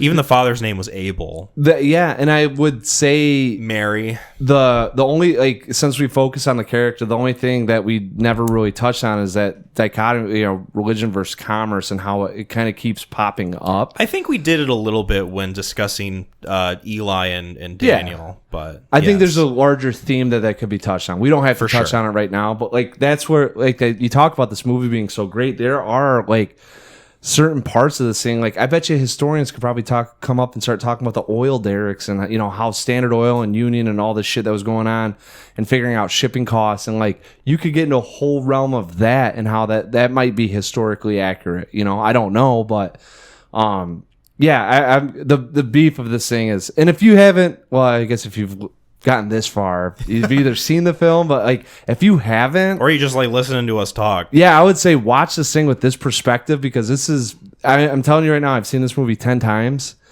and probably more, but at least 10 times, I'll say that. Having this perspective on it really enriches the movie. Yes. Right? If you can view it from the lens of a little bit more of a psychological standpoint, it really enhances what's going on, and it brings up even more questions. Mm-hmm. So absolutely. Shall we get into ratings? Yes. I believe you go first. I go first. All right. Like I said, I saw like when I first this movie really grabbed a hold of me because I love the character that he portrays. Not necessarily what he's doing, but how well he portrays that character. And then you get in a little bit more with the on location, the production design of this, and then you get into the cinematography with it, and there's the sweeping landscapes and being able to grab all these different, shots. And then you get into the score, and the score is fantastic, and it's lightly brushed as opposed to being broad stroked, like it just really fits well into this thing. And then, you get to this point where if you're looking at it, in the journey of where we're at with this character, like almost a character unraveling, you get to the point where it would be essentially where you'd think he'd go. And like, as much as, for me, I always put it lightly on, because it's like, obviously he's going to get there. It plays out so well. Like you said, it's just, if you were to concentrate all this shit and get your last little bit, your last drop, and that's it, like that's him. So outside, this is just a fantastic film. This needs to be watched. Everyone needs to see this thing. This is a 10 out of 10. Perfect. I am in complete agreement with you. I think listeners will find that in this episode, you and I will pretty much be on the same beat for these movies. There's not really going to be any disagreements about how we feel about these films. I really love this movie. It's one of those ones where when I first watched it, the slow buildup of how it's lived in my mind has made it better. It's like a wine that has sat in my subconscious and just aged perfectly. I love this as a character study. Daniel Plainview, I think, has so much going into him, not just with the performance of Daniel Day-Lewis, but how it reflects our own personal feelings that we experience in life. How the American industrial complex was formed based on people like him, and how the idea that religious institutions and businesses aren't really that dissimilar when it comes to the idea of controlling people, having people listen to what you have to say, having power over people, is just a really fascinating angle that I think more people, when viewing this movie, should go into thinking of. This, for me, is also a 10 out of 10. Really enjoy this movie. Also, and I would be remiss if I didn't mention this, and I think we did, too, before the recording. Great mustache on Daniel Plainview. Well, do what you fantastic stuff. One of the best movie mustaches of all time. Is that a 10 out of 10 as well? In my opinion. Yeah. It's so greatly trimmed. And you have to think about the time period. Like, they didn't have electric razors at the time. So he's really got to, like, work straight razor, or he's got clippers? He's got to really work to keep that thing in line. He's probably he hired a barber. Probably. He probably pays a guy like $5 a day just to be on site. So he's got a good style in this movie. Yeah. All right. Speaking of style, Javier Bardem has quite the hairstyle in this next movie we're going to discuss. Sister movie to There Will Be Blood, in my opinion. Oh, wow. No Country for Old Men. All right. Let's get into it. Sister, my ass. I didn't mean that We're talking the brother derogatorily. to the sister film. No Country for Old Men. Yeah, once again, 2007. Released in November of 2007. Your boy saw opening night. This film is directed by Ethan Coen and Joel Coen. Still doing films together. They hadn't split yet. Starring Tommy Lee Jones as Ed Tom Bell. He is the top billing. Yeah. Top billing, Tommy Lee Jones. Top Bell. Yeah. Ian. Javier Bardem as Anton Chigurh, or as Sugar. Josh Brolin as Llewellyn Mouse. Woody Harrelson as Carson Wells. Kelly MacDonald as Carla Jean. Garrett Dillon Hunt as Wendell. And then I think that Stephen Root's in this thing as well. Man Who Hires Wells is his title. Stephen Root is, do you know Stephen Root? Yeah. He's is he a British actor? Or possibly. No? He's in Dodgeball. Oh, he's American. Yeah, he does. I'm a silly boy. He's been in a lot of comedies. The biggest one I think before this for him, at least for me, was Office Space. He plays. Doesn't he play the nerdy muttering Tim or whatever? Okay, gotcha. Yeah, and Dodgeball came around right along this time too. So I think I saw him in this, and then I see him in Dodgeball, and it's he does a lot of comedies. Yeah. So playing against type. Anyways, the film starts out with Ed Tom Bell kind of giving us this little soliloquy on the nature of things, and he's a sheriff of this Texas town, and he's starting to realize that he can't identify with the people anymore, right? Like good and evil, it's become so much of a gray area, essentially, that he's having a hard time keeping up with everything, and everything used to be so simple. Yeah. And he talks about it, he had to give a guy to the electric chair, and the guy, if he asked him if he could do anything different, he said he wouldn't, I knew I was going to hell. Said he'd be there in about 10 minutes. I don't know what to do with that. The report said it was a crime of passion, but there wasn't no passion to it. Yeah. He said if we turned him loose, he'd do it again. Yes. Planned it for weeks. Yeah.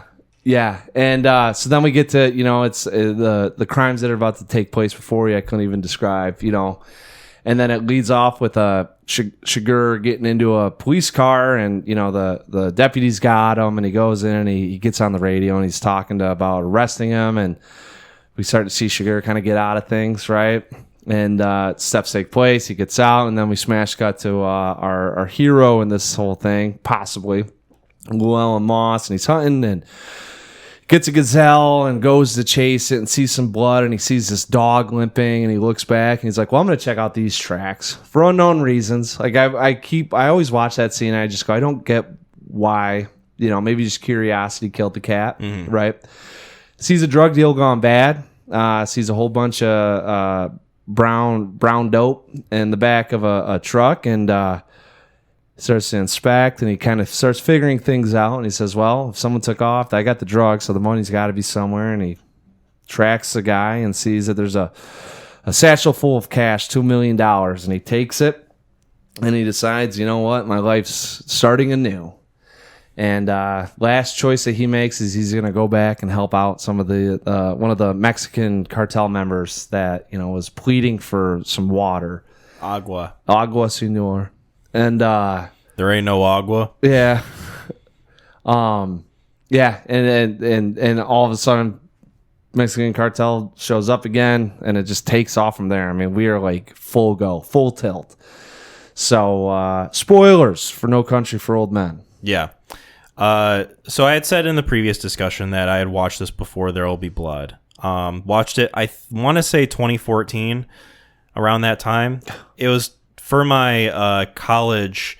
Mac is scoffing at me because I'm a baby boy. It was during my time in community college when I had a film class, and we had watched a bunch of movies as a part of that curriculum, one of them being this movie. And it was one of the movies where we didn't watch it directly in class. You had to watch it outside of class and take a quiz on it.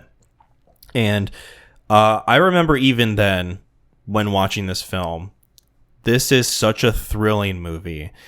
I think I had seen a Coen Brothers movie before. I want to say it was Oh Brother, Where Art Thou? Yep. But I wasn't completely aware of like who the Coen Brothers were, or like what their filmography was. Right. And years having passed, and me being able to think about them as filmmakers, it is so telling to me that like a lot of people consider this their best movie, right? Like this is probably like up there for people. I feel like to me there's a distinct difference between a Coen Brothers movie like The Big Lebowski, where it's, an out-and-out comedy pretty much. Like there's some like wacky character stuff going on. Raising Arizona, Oh Brother, Where Art Thou does have a template, but once again kind of wacky. Like it's a little bit... Right, there's an absurdism to it. Right. This movie takes itself so seriously, and it is so steeped in like that kind of like Western thriller atmosphere that Cormac McCarthy had built up in the book that, I haven't read the book, but you have, and you can touch on it more so when we get into it. I just don't even really clock this a lot of the times as a Coen Brothers movie. I just think of this as like, this is like an isolated, great movie that is just an all-around fantastic thriller with some really good characters in it. Obviously, there's like elements of Coen Brothers stuff in it, and I'm not denying it as like part of their filmography, right. But it almost like transcends them as directors for me. Oh yeah. Well, I was gonna say, there's I think the mark of a really good director or directors is when you can step away from what you've kind of what your brand is. Right. And I think we've talked about it with a couple other directors before where we, it's very on brand for how they are. And then you get one where you're like, wow, they directed that. Mm-hmm. It does highlight, I think, how well you are at your craft, because most people, when you have a competitive advantage, you're focused within that lane. Right. Like, I will be better than you because I'm faster than you. Not necessarily I won't be stronger.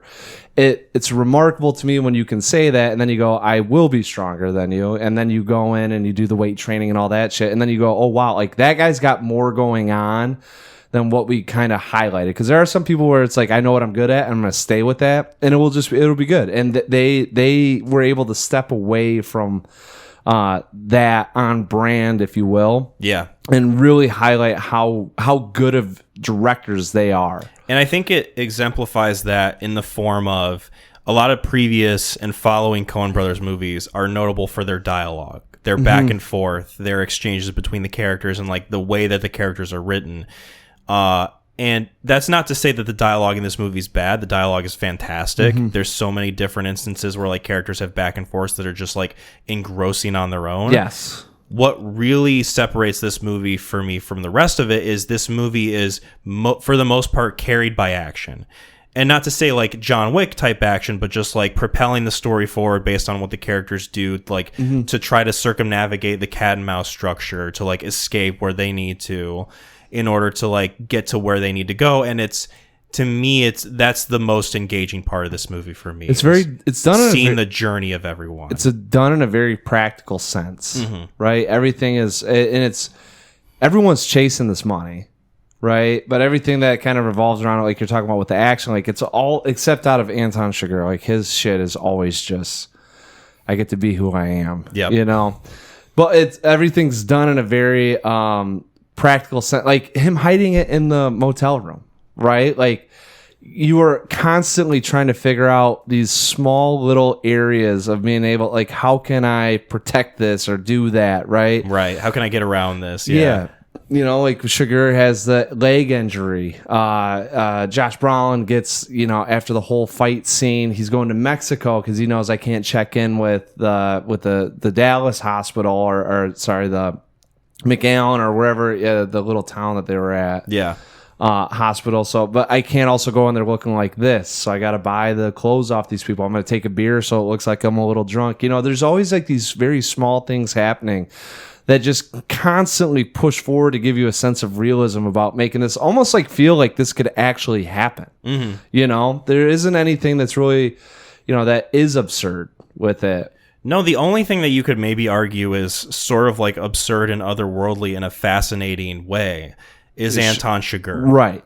Which to me, and I've seen this movie maybe 3 times. This was like my 3rd time watching it. I know. I don't rewatch as many movies as you do. See, like people are like, I'm gonna throw on a TV show. I'll just feel like, like I'm not lying. Like I had a weekend probably like 4 months ago, and staying up, and Jasmine's like, I'm gonna go to bed. It was like 10:30, 11. It's a Saturday. I had a couple soda pops, and I'm like, sody pops. Yeah, like what am I gonna do? I'm not really tired yet. Kind of want to just relax. And I was like, I'm gonna throw on like one of my favorite movies. Just throw that on, and I'm sitting there, and I'm still in the same realm that I saw it in the theater, being like, oh my god, this is so good. Yeah, it's amazing when you rewatch a movie and it can just bring you back to those feelings you felt the first time.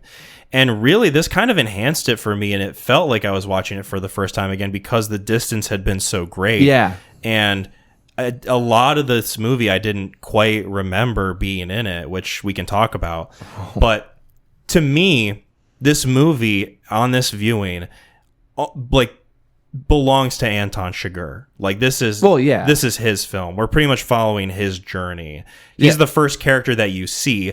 Ed Tom Bell is like, for all intents and purposes, the main character. Right. He's the one that like the narrative is kind of like resting on, but it's going through his perspective on the country, the landscape, what we're seeing with the times changing. He's the one that we're like kind of with, but Anton Chigurh is the one whose journey I think we're fascinated with the most because there is something to him that separates him from every other person you've ever met, right?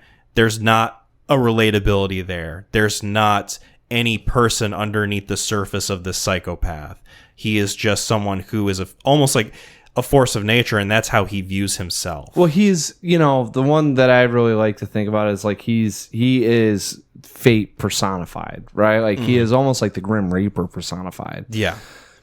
And I think that at points they try to bring it back down into just, this is a person, right? But I can't help but think like that is almost like a metaphysical presence. He's like a ghost that can walk through walls and like tell the future. Goddess, but I always felt like that's why I have a hard time being like he's the journey that we're following. I feel like he's the most interesting in the sense that he's like a John Wick, right? Well, it's funny to me because I was thinking about the sort of similarities between his character and, speaking of Josh Brolin, and Thanos in Infinity War, where you watch Infinity War, you've obviously got your heroes that are trying to stop the villain, which is Thanos, but you can also watch that movie with the framework of, this is Thanos' movie. Like, he's going through and he's collecting all the Infinity Stones. He's the one that's on this journey. And I view it almost the same way with Javier Bardem in this movie, because he is on the journey to find the money, and that never deviates. That's really. where I guess the only reason why I don't view it that way is because that in Infinity War, it's the gem. Like, there's no subbing out those stones, right? Yeah. With this one, I think you could sub out whatever for the money. Like, it just happens that fate has brought Josh Brolin to cross paths with him because he has the money. Yeah. Right? And that's why I think, like, when you watch it, it's not necessarily a journey because there's no end goal for him. Like, it doesn't stop after he collects it. Like, he's not done. He's a gust of wind that's being pushed around. Yeah. Based on this sense of morality and this code that he carries with him. Yes. That's the only that'd be my. But it's fast. Like, yes. I didn't realize Cormac McCarthy kind of was like, this was an unconventional writing style or book because, one, the antagonist and protagonist never really link up, and especially if you're saying it's Ed Tom Bell, right? And the protagonist or antagonist being Anton Chigurh, like, they never cross paths. Yeah. And then the writings, you never see them on screen together. Yeah. Right. And then it's almost in the sense that it's always this cat and mouse chase where you have three characters here, right? One of which most people would say they're probably rooting for Llewellyn out of all this. Right, and that was me the first time I watched this movie. Yeah, and you're thinking, all right, the story follows him, and all of a sudden you get into it, and see you at the motel, pal. Right? Right. So it's very unconventional, like, having that viewpoint watching it this time, because I just did a little bit of reading up on this, trying to... I always have a hard time with Anton Chigurh in this thing. Yeah. Like I said, metaphysical, but there is that, it's the John Wick element of it. It's almost a supernatural force, right? But then there are points where he is human, and it really conflicts you on that. And I think that's kind of the point. It's sort of the dichotomy of how he views himself versus the actual restraints of being a red-blooded human being. Do you think he views himself, though? Like, I think he does. You think he's got I think him with the coin specifically is him viewing himself as like destiny manifest. Yes. Like, I am someone who will come and you will have to confront your own nature through me. I gotta say too, and I agree, and I just want to point this out because I'm gonna touch on it later. Yes. One of my favorite lines, and I've watched this thing a million times. I've never really paid attention, but he says to Woody Harrelson when they meet up, he says, "You were given a rule, and you followed that one rule to get to this point, and now you're here. What was the purpose of that rule?" Right? And it's a very interesting thing to think about, destiny and your principles in life, and it's ultimately guiding, right, to get to this one spot. And it's almost challenging on the notion of, religion and paths. But it's a fun one to think about because, like, you can place all these characters except maybe Ed Tom Bell into that light of, you've sat down, you've said, I'm going to do this, and now you've done it, and you've ultimately met me. What was the point of you doing it? Right? And you can say the same thing about Llewellyn Moss's decision to take the money. Yes. Because the whole time I'm watching this movie this last time, I'm thinking to myself, this was not worth taking the money, obviously. Like, this is... You no longer have a life. You no longer have any sort of stability that allows you the freedom to, like, take a nap or, like, go anywhere you want or, like, do the things that you want to do with the money that you have. Right. Because now all of a sudden, like, your life is just enamored with this idea that your end is coming. And you've just expedited your life by, like, a week as opposed to, like, 40 years or however long he would have lived. Right. And, the folly of that, to me, was one of the more fascinating things about this movie. Because I do think about that line when Anton tells Woody Harrelson, like, if you follow one rule and that rule has led you here, what was the use of that rule? Yeah. To Llewellyn Moss in that moment, his rule was, if I take money, I have better life. And then he takes money. Life no get better. Yeah. I don't know if you know this, Mac. Life no turn out good for Mr. Moss, man. Yeah. But it's also interesting too because you contrast it with all right, is it fate? Is it destiny? Was it ultimately leading here? If you had a chance, and obviously you should say, if I could do it again, what would you do differently? Right. Like, if he didn't go back to give the guy water, would he have been able to get away? Aren't there so many spots you're watching this thing thinking like, wow, like that that because that happened, it's led you to this point. And because that happened, it's led you to this point. Yep. Right? Like it happens so often, you can't help but sit there and like critique and think like, would he have changed? And I think that's one of the more interesting notions of this thing is like, all right, let's say he doesn't go back to give the guy water. Does he get found? Right. Does he die sooner? Or later, or doesn't die at all. Or like, yeah. Where are you at with all this stuff with like, if he would have changed this point, like had he not hid the money in the air duct, right? Right. Would Javier Bardem just found it and walked away? You know, Anton Chigurh. Like there's so many, it's so fun to think about like when you get into this stuff because now you're putting it in the, meeting your own fate and what could have happened, right? So, and I think it's always a cop out too, because like he's like, I'm gonna catch you, and then when you get here, I can fucking say this to you. Like he knows it was going to happen. Yeah, which is another reason why I have an issue with just him because I'm like, I don't feel like he can be defeated. I think the movie is obviously like setting that up to subvert it at the end, and there's this idea that the way he views himself is not how he actually is. But I do like the idea of destiny being a theme, not only with him as a character, but like certain objects like the coin. Yeah, how it is traveled 22 years to and get now here, it's here. And now it's here. Yeah. And what's the most you've ever lost on a coin toss? Don't put it in your pocket. Don't put it in your pocket. Then it'll become a coin, just like the others. Which it is.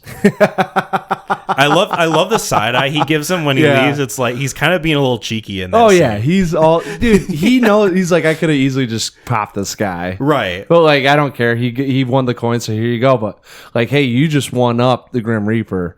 Like you better cherish that thing. Also, but I can't tell you that I'm the Grim Reaper. But the point of that scene and the later confrontation, and I know we're kind of jumping all over different places. Yeah, it's okay. Like, people have seen this film. That scene compared to the scene he has with is the wife's name Mary? Carla Jean. I was thinking of the character from There Will Be Blood. The scene with Carla Jean later only reflects the fact that he was only going to kill the guy because he wanted to. Yeah. Like he probably wouldn't have done it if he wasn't annoyed at the fact that the guy behind the counter was just like this perceived simpleton who was leading this like meager kind of like meaningless life. Yeah, I'm gonna take you out just to help you out because this is no life that you should live. Right, like this is sad. You are a sad person who needs a bullet in the head. This is a Texaco. Right. Yeah. He's eating and he nearly chokes on what he's eating because he heard that he married into it. You go to bed at 9:30. Right. Like what are we doing? And I love the subtle reaction that the gas station clerk has, where he asks him like, what time do you close? And he's like, oh, normally we close at dark. And he's like, what time do you close today? He's like, we close now. Yeah. He like, it's like bright as shit outside. Oh, yeah. It's like 1 p.m. He's like, I gotta close up. The guy's shitting his pants. Oh yeah, he doesn't know how to handle it. Yeah. It's such a fun one. This like weird coconut haired freak is gonna kill me. Yeah, well, and, he's you're so kind, right? Right. You're generous. Like, he doesn't know how to be politely rude or whatever you want to call it. Mm-hmm. It's kind of a reflection of how, and like, like I said, we're jumping all over the place. It is that same sort of thing of how Ed Tom Bell is feeling throughout the movie. Where like, this guy lives his life. It's very simple. He has this idea of what's right and what's wrong. Very simple principles that he stands by. And then this thing comes in his life where all of a sudden that's complicated. All of a sudden now that's not the answer to living a life. And the idea that this movie is sort of framed with Ed Tom Bell's idea of what the world used to be and what it is now is very fascinating. And is often an element that I don't feel like I think about too much outside of watching this movie.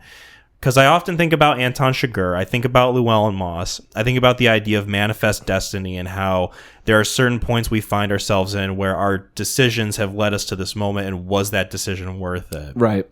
I feel like the thing that's not super talked about with this movie is the idea that time is passing everybody by, and that he used to live in a world where it worked according to, at least to him, certain perceived rules. Yeah. And now it no longer does. I think those rules don't apply anymore. Yes. And is that just like the sort of idea that like when you get older, the world becomes scarier to you? Like things just are so different that they seem more dangerous? Or is there actually some merit to that in how simple things used to be? I think that it is there's a concept or a theme of time passing throughout this whole film, right? Like it happens within moments. It happens with the action. Like it speeds up, slows down. I think with what is happening is, the world's going to hell in a handbasket, right?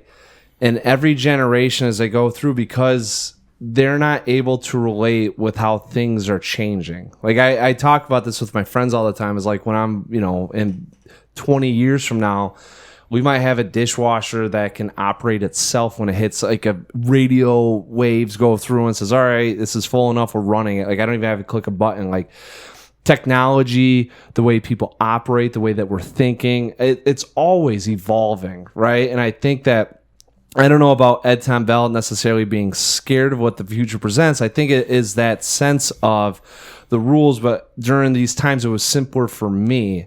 Right. I understood, like you mentioned, the rules that society adhered to. Now, the funny part about that, and I was trying to listen to it with when he's talking about the dream sequence, so is I wonder how his dad or his uncle felt, because he does have a conversation with his uncle being shot by the and I think it was pretty I think it was really relevant. He talks about his uncle being shot by the Comanches or up in Comanche Mountain, whatever it is, right? Mm-hmm. And he knew the score before his sweet wife did while he was bleeding out. And he goes, when did that happen? He goes, well, in about 1901, right? And it gives you that sense of it's always been here. Yes. Right? It's never changed. It's always going to evolve. It's going to keep going. It will just pop up or maybe become more gruesome or more violent. But like, in that sense, it's a simple shooting outside a home, whereas what he's seeing is cartels and drugs and all this stuff. And it'll always be relevant. It's just at the context of where you're at. And violence is always going to exist in some form. Yes. Because throughout this movie, you get the sense that, okay, Tommy Lee Jones is separate from kind of everything else going on. Mm-hmm. There's nothing that really happens up until like he's in the hotel room and Anton Chigurh is kind of like waiting there. Well, so that's interesting too. I read something and I think I agree with it. Right. It was he was envisioning him being there. Interesting. Yeah. So like I read something because I've always thought it interesting that they show the parallel of them, and then when he swings open that door, there's nothing there. Right. And it's always like he couldn't have got away that fast. So there's this idea that he's like completely separate from everything going on in this movie, but the ending is kind of him reconciling with the fact that there's nothing that separates any of us from this violence, from this world that we're inhabiting. Like there's this idea that even though I like to think I'm apart from everything going on like this, that I'm not. Right. Like I could easily, like, whether through destiny or through choices or through like any form of like cosmic happenstance, I could be a part of this just like anybody else. Violence is always persisting.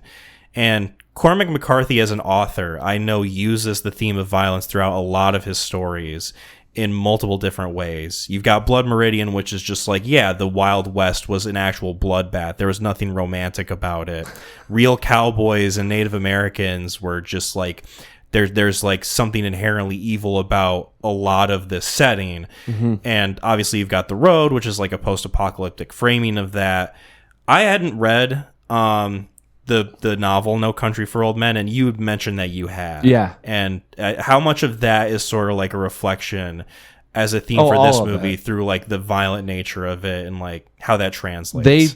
I'm telling you, this is when I read the book and I rewatched this, it is verbatim. It's essentially they do a really, and this is why like we were talking about the Coen brothers and kind of their range, and what makes them really good. But they were able to take the script and put their envisionment of what they were seeing while reading it, and it's really impressive because like all the same stuff happened. Now there might be some side stories that they eliminated. Yeah, I read that they didn't include a backstory for Ed Tom Bell that was in the book. Right. And then I think the end confrontation between Shiger and Carla Jean is a little different. To some extent. Yeah, it does happen. Mm-hmm. I don't remember if there was a little bit more attached to what. It was pretty. I mean, I would say it's 90%. Yeah. You know, the one that stood out that I know people were really upset about was how Llewellyn went down. Because in the book, it's not. There's not a hooker at the pool that lures him in with beer. Right, like it just kind of happens. If I remember right, he gets back and then it smash cuts to sirens going off and people shouting and you know what's going on. And that rubbed people the wrong way. But no, for the most point, it is fairly accurate. The one thing that I really applauded him for too is like Anton Chigurh in the book is almost lighter than Chigurh in the movie. I've read that the book is more centered on Ed Tom Bell as the main narrative hook, whereas this movie it feels a little more even keeled between them. Yeah, and I think I can't remember, but if I had to guess, there's more of the aspect of him narrating and through his perspective about the events that are occurring, whereas he can have like some reflective dialogue as we're about to go into the next setting, you know, with Llewellyn, where he can kind of put, even though he's not seeing what's happening, he knows he can have like it's like One Flew Over the Cuckoo's Nest, you know, with Chief. Yeah. You know, that more of the reflection about society. Boy, and would love to talk about that movie eventually. Yeah. Because I did read that book. I did too. I feel like it was a very totemic, like, high school book to read in your class. Like I read that when I was 25. Oh, nice. Yeah, and I was like, man, the book's better than the movie, but the movie's really good too. Yeah. I think there's a lot more themes in the book that the movie doesn't quite capture, but that would be a fun rewatch. From what I remember, and it's been so long since I've read the book, I think I would agree with you. Yeah. I'd have to reread it and rewatch the movie, but not opposed to that. I feel like we would be remiss if we didn't touch on Javier Bardem's performance as Anton Chigurh in this movie. What's there to touch?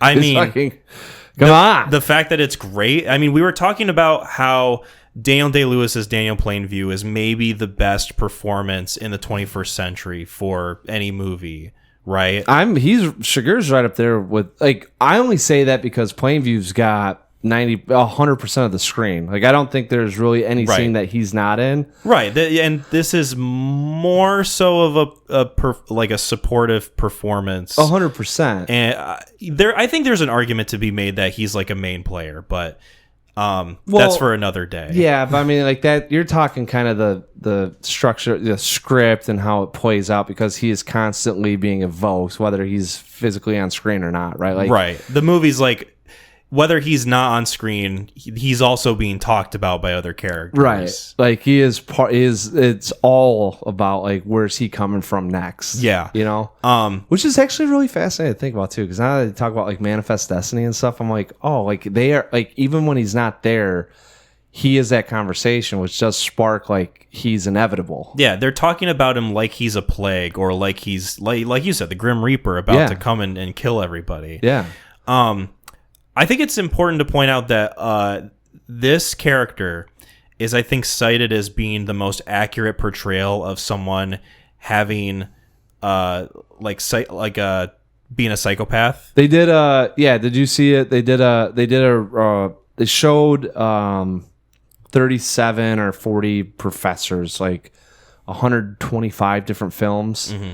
And to do their assessment on what's the most accurate portrayal of a psychopath. Yeah. Right? And he was number one. Yeah. Sociopath, narcissistic. Like, dude, if you think you're the Grim Reaper and you aren't.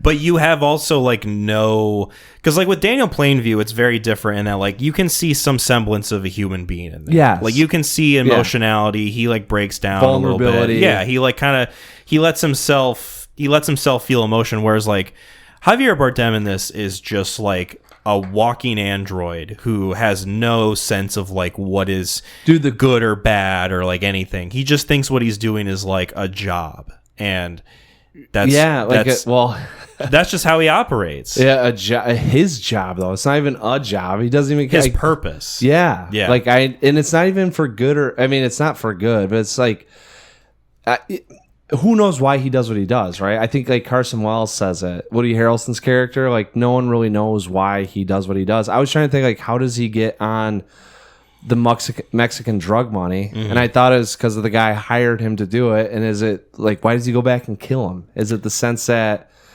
you hired more people to do what I do? Right. You know, is it that ego, that narcissism that plays out? Kind of like would Daniel Plainview do that too? But I feel like it's not as much like narcissism as it is just like morbid curiosity. Because I feel like the only emotions he really feels until like the very end, when he's like scared and trying to get away, is curiosity and amusement. Oh yeah, like they're only those two things are we ever to like kind of read on his face during certain moments. Yeah. Like amusement at his interaction with Woody Harrelson, or with I would even say the cashier, right? Or like when he shoots the two guys at the scene of the drug thing, the drug deal gone wrong. Yeah, he like shoots them both, and he kind of just like looks at them a little bit, and he's like, and then he turns and does something else. Like, yeah.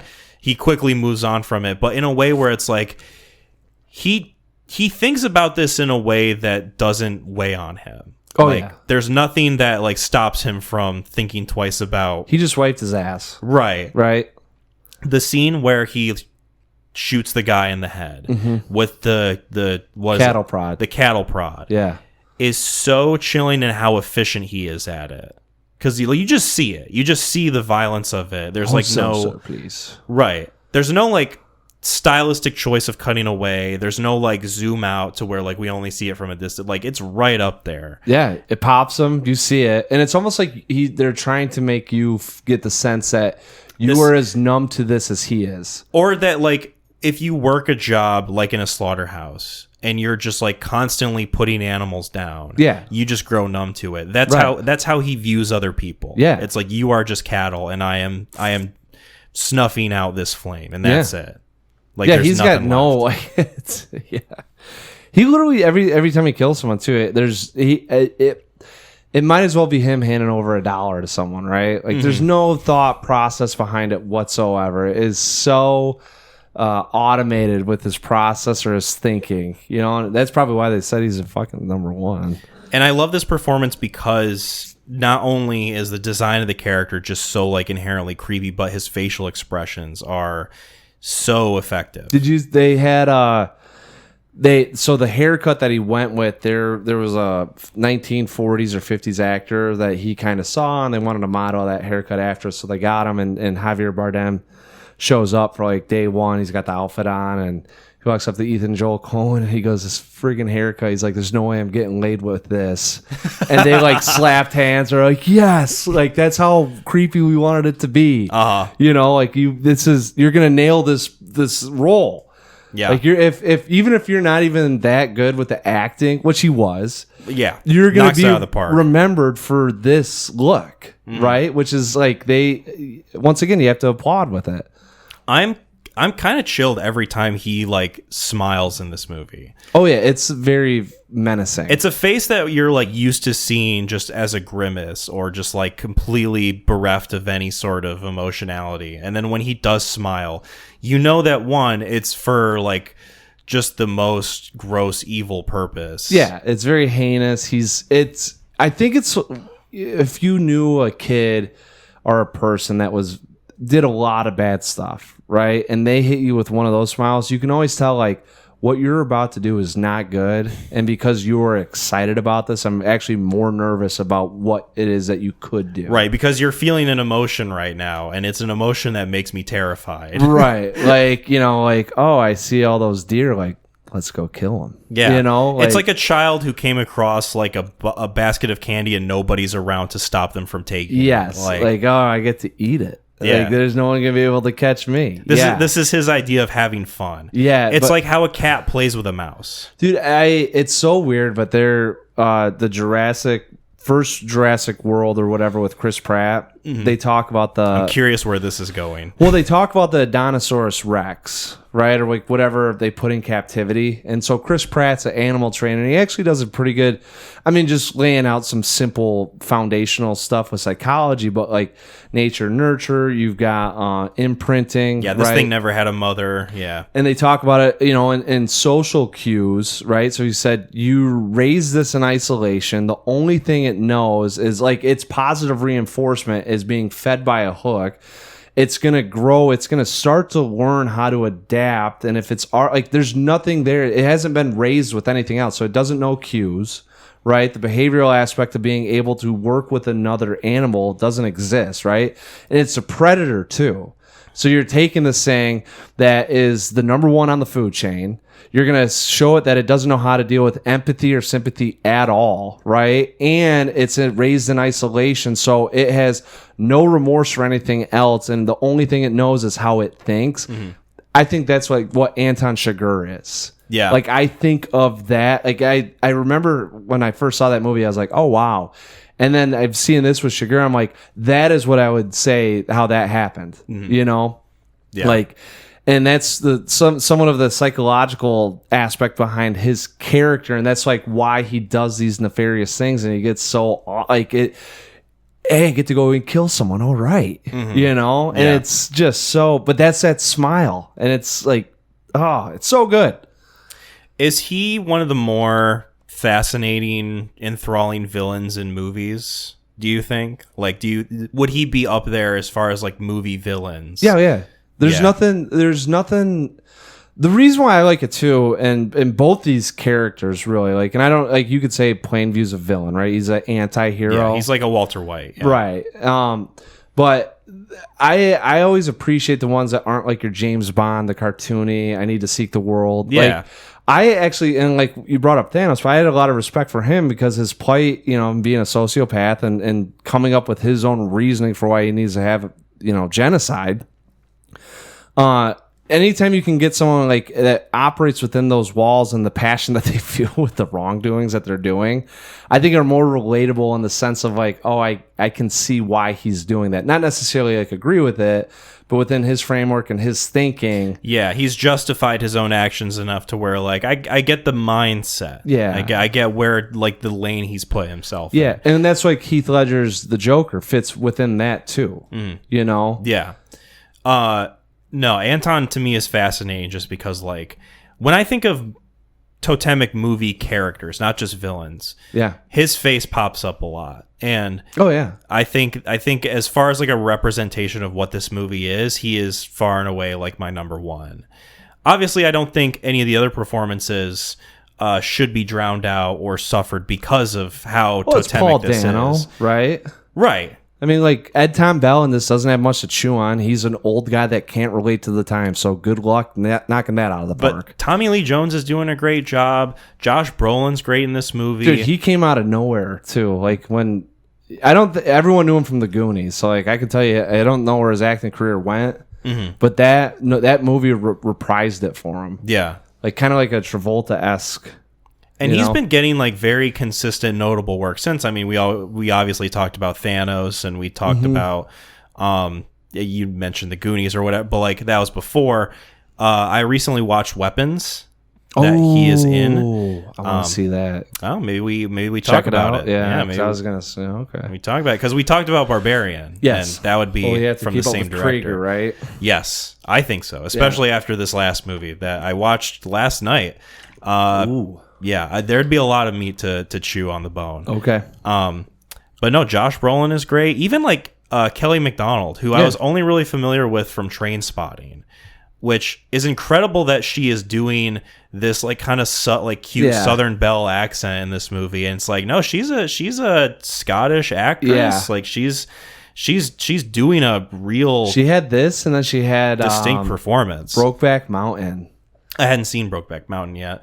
Yeah, but I'm saying like she played. I'm fairly certain she was in that too. Okay, it had the same Southern Belle, Southern drawl, whatever you want to say. Right. And then because I saw her in something else that her accent popped out, and I was like, I don't know if she picked up that or if that's her real accent. And everything else I've seen her in is her acting.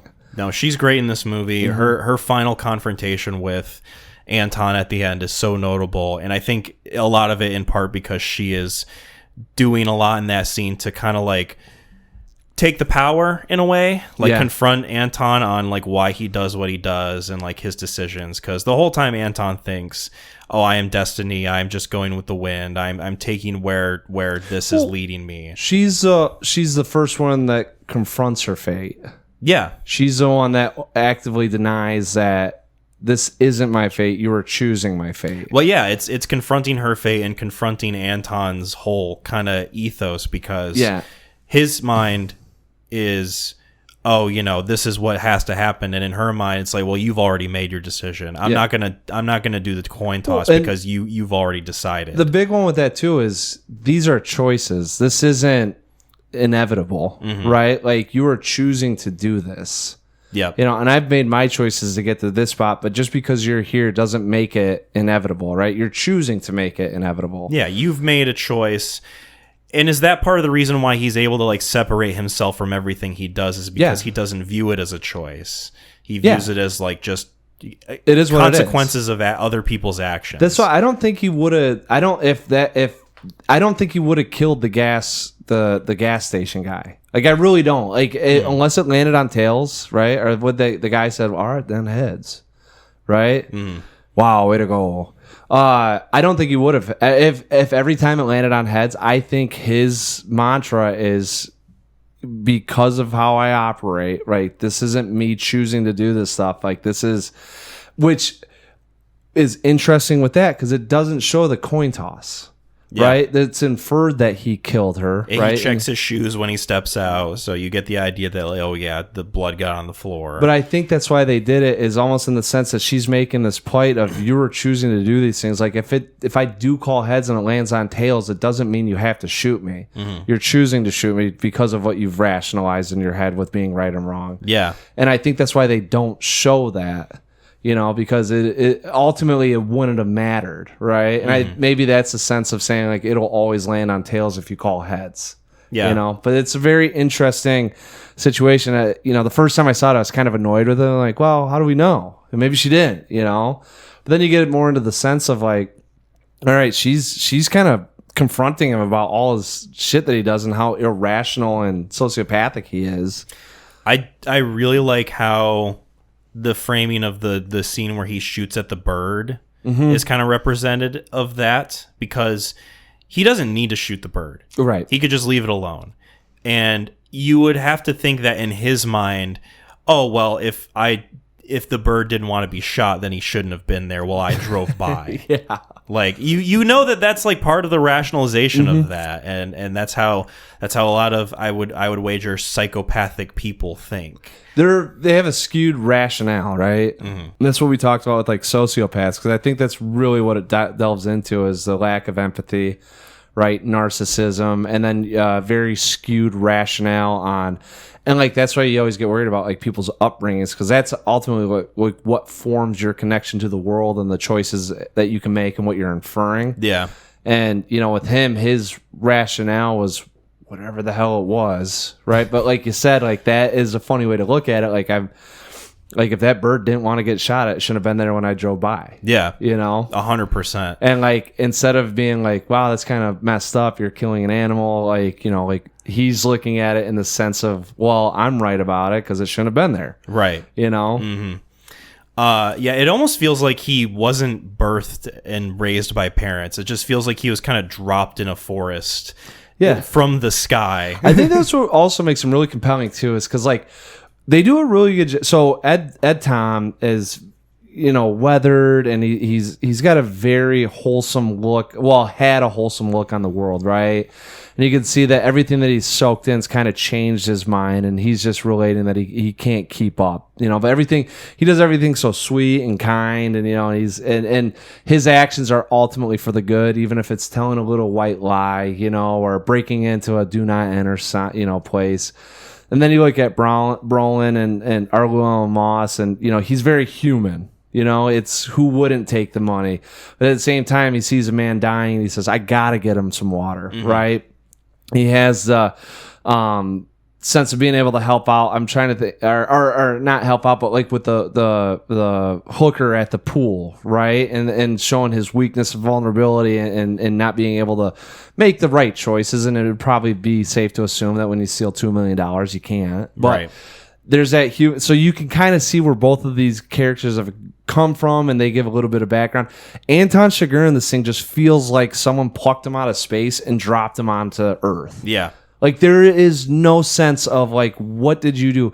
That'd almost be a more fun movie than the Cliff Booth one coming out of, like, Anton Chigurh growing up. Right. Well, it'd probably be really heinous. Actually, I don't know if I'd watch that. That might be a little deplorable. Yeah, I was about to say, because I don't know how you get someone to be like that. Yeah, for sure.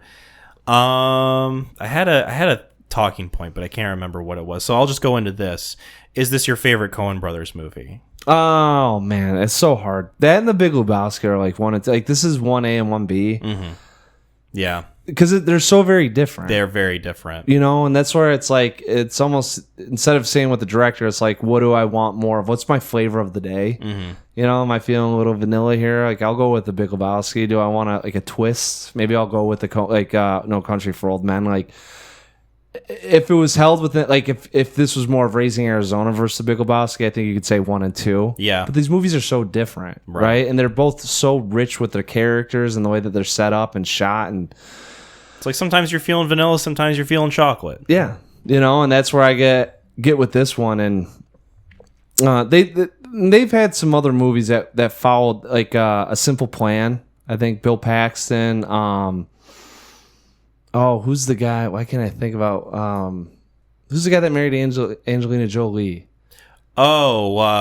Billy Bob Thornton? I was gonna say Brad Pitt. No, Billy Bob Thornton. Yeah. Like, they had a couple, one of those, The Man with No Name is another one that's a little bit of a thriller. Like, they dip around. Yeah.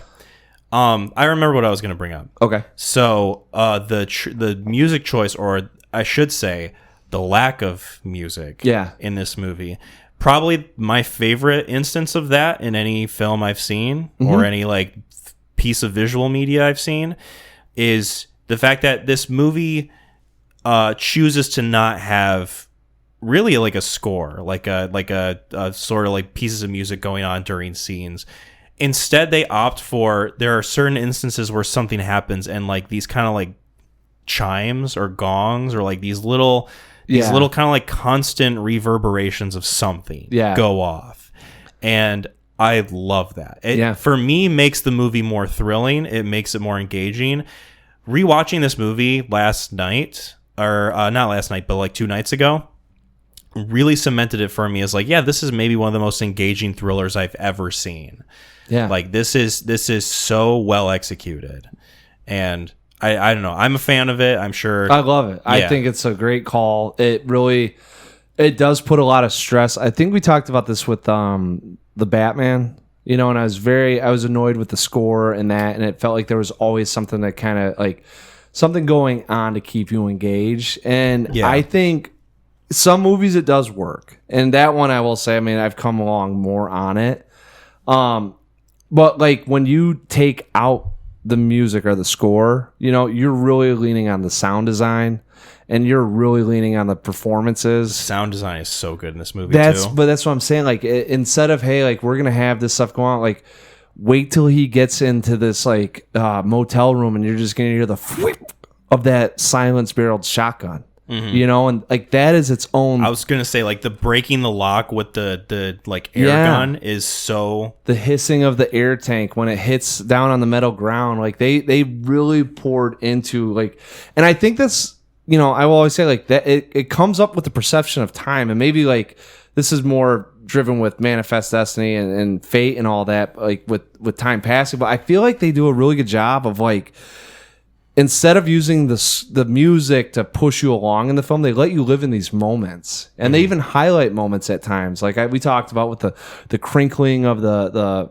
peanuts, the wrapper, or the reverb effect from after he shoots the bird, and it's the sounds going through, like almost like tuning forks, Yeah. And just the gun and the lock, and the air tank hitting the ground, or cars taking off. It's just, It's so well done, and they put so much more focus into that and say this movie will live up to the hype based on the film itself. We don't need to add extra stimulus to keep people engaged. Yeah, the movie speaks for itself. And one scene I want to exemplify for that specific reason is the scene where he's running from the dog. And he's in the river, and he climbs out, and he's like trying to like load the gun as the dog is heading towards him. And the only sound you really get is like the rushing water. Yeah. And to me, it's like in any other scene where like it's just the sound of rushing water, it's you would think it'd be like a more kind of like serene, a creek or a brook going. Yeah, it's kind of like taking a nap. Oh, it's laid back. You're watching The Revenant. This is a scene in which like okay, things are supposed to be like a little more low key. Like I was like gripping my seat so tight while that dog was swimming towards him. Like, oh God, he's going to get his fucking throat ripped out if he doesn't get this gun loaded in time. Having seen the movie before, it's amazing that it can make me feel that way, even though I know what's going to happen. The tense moments in this thing still remain tense. Absolutely. Like, my favorite scene in the whole thing is the second motel, right? Yeah. And it really is now we're confronting each other on this.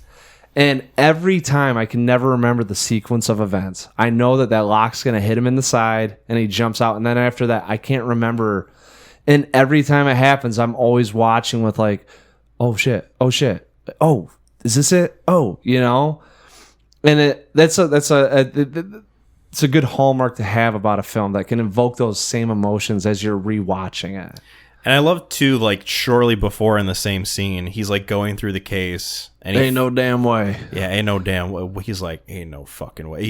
He finds the tracker in it, and you get the sense that he's like, I should have thought of this. Like that's long what I'm ago. talking about with like when you talk about moments leading up to that. Like, what could you have changed? Mm-hmm. I got to that. I'm like, why didn't he freaking check that when he was at his house? Right. You know, like there's always like those points. Yeah. And I love that they include it because you get that sense, and he's just like, God damn, like I should have just been smarter about this. Yeah. And then he's sitting in there. It's like, why don't you jump out the window now? Like, why are you sitting there waiting for? But he doesn't know the guy's gonna pop him with the lock. He's just gonna hit him with the shotgun when he walks in the door. Mm-hmm. You know? Yeah.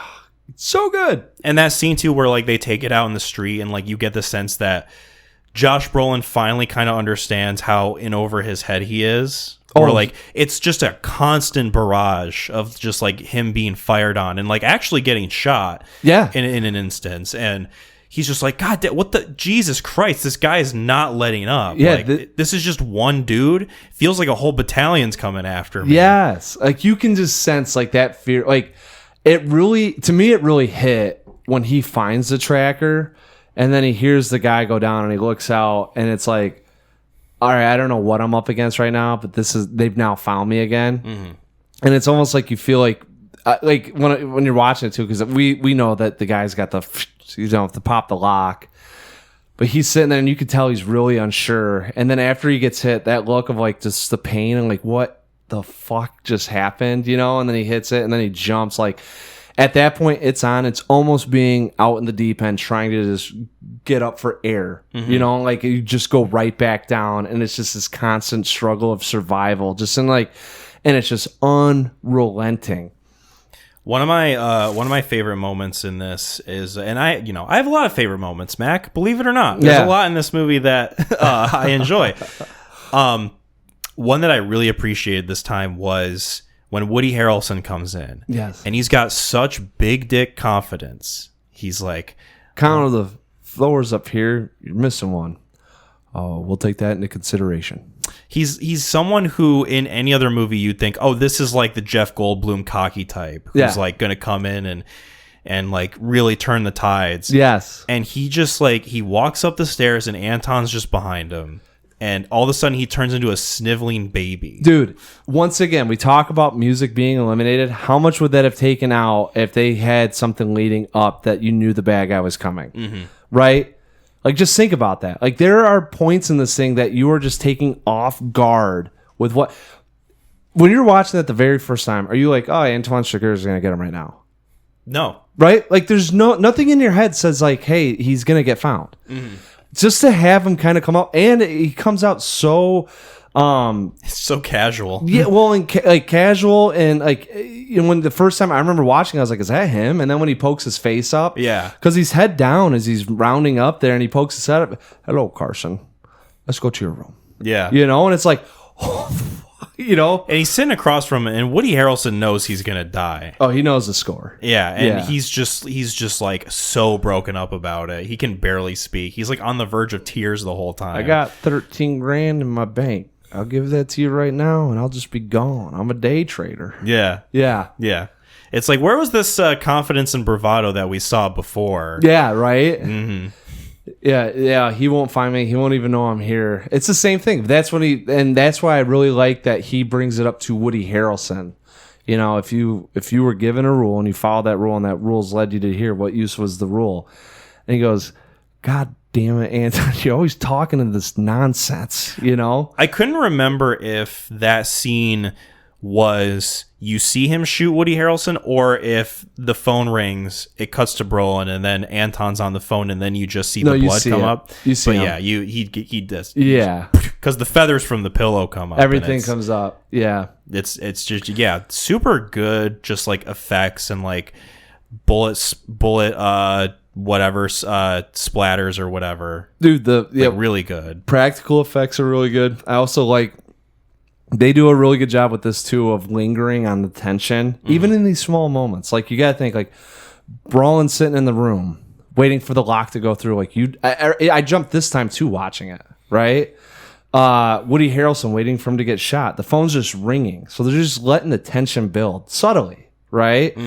At the end when she's driving the car, and like you obviously don't know, it's almost like a kind of a cheap trick to get you to jump, you know, but like they just let you hang on these moments of tension. And that's maybe like the Carla Jean one, like you're sitting there waiting on the edge of your seat, and then it's just like you know, they blue ball you because they don't show it, it just walks out, you know, and they're kind of like, hey, like we pulled the rug, but guess what we're doing next? And I think that a lot of that has to do with the way those scenes are framed too, because the scene in which he sticks the newspaper in the gas tank and lights it on fire. I love the fact that it's not shot in a way where it's like, okay, you see him do that, he goes into the store, it cuts back to the car and explodes. No, you see it through the window as he's like walking towards the back. Yes. And the sound design on that, like, I have the sound bar, and Megan was upstairs, I think, trying to go to sleep, and it like burst, and I'm like, oh fuck. It was like one of those things where I had to turn it down really quickly. It was like, shit, did I just wake her up? But no, this movie just looks gorgeous, and I think it was Roger Deakins who did the cinematography, right? Okay. Looks amazing. Yeah. And I think he's a common Coen Brothers collaborator. Like, he's done a lot of their films. But this is like those Marfa, Texas. Those first shots of like the landscape, Yes, where it's going over and like the sun's coming up, and it just looks so gorgeous. Oh my god! Well, they do so, and it's so funny too because I love the contrast that you have with like you said, you have the beautiful landscape, and you just have Tom Bell just talking about the dysfunction and disarray that America's getting into, and he just can't relate. And it's you have these sweeping landscapes of the open terrain, you know, the Western frontier, and it's just him going into like, I don't know where we're at, you know, and it's so hard to like. I really like it in the sense of, where is this going? This is so confusing, right? This is a you know, it's salt and chocolate or whatever you want to say. Like, these flavors shouldn't mix up, but they are, and it's really driving my curiosity about where are we getting to. And of course, you know, he talks about the violence that you're about to see, and what do they do?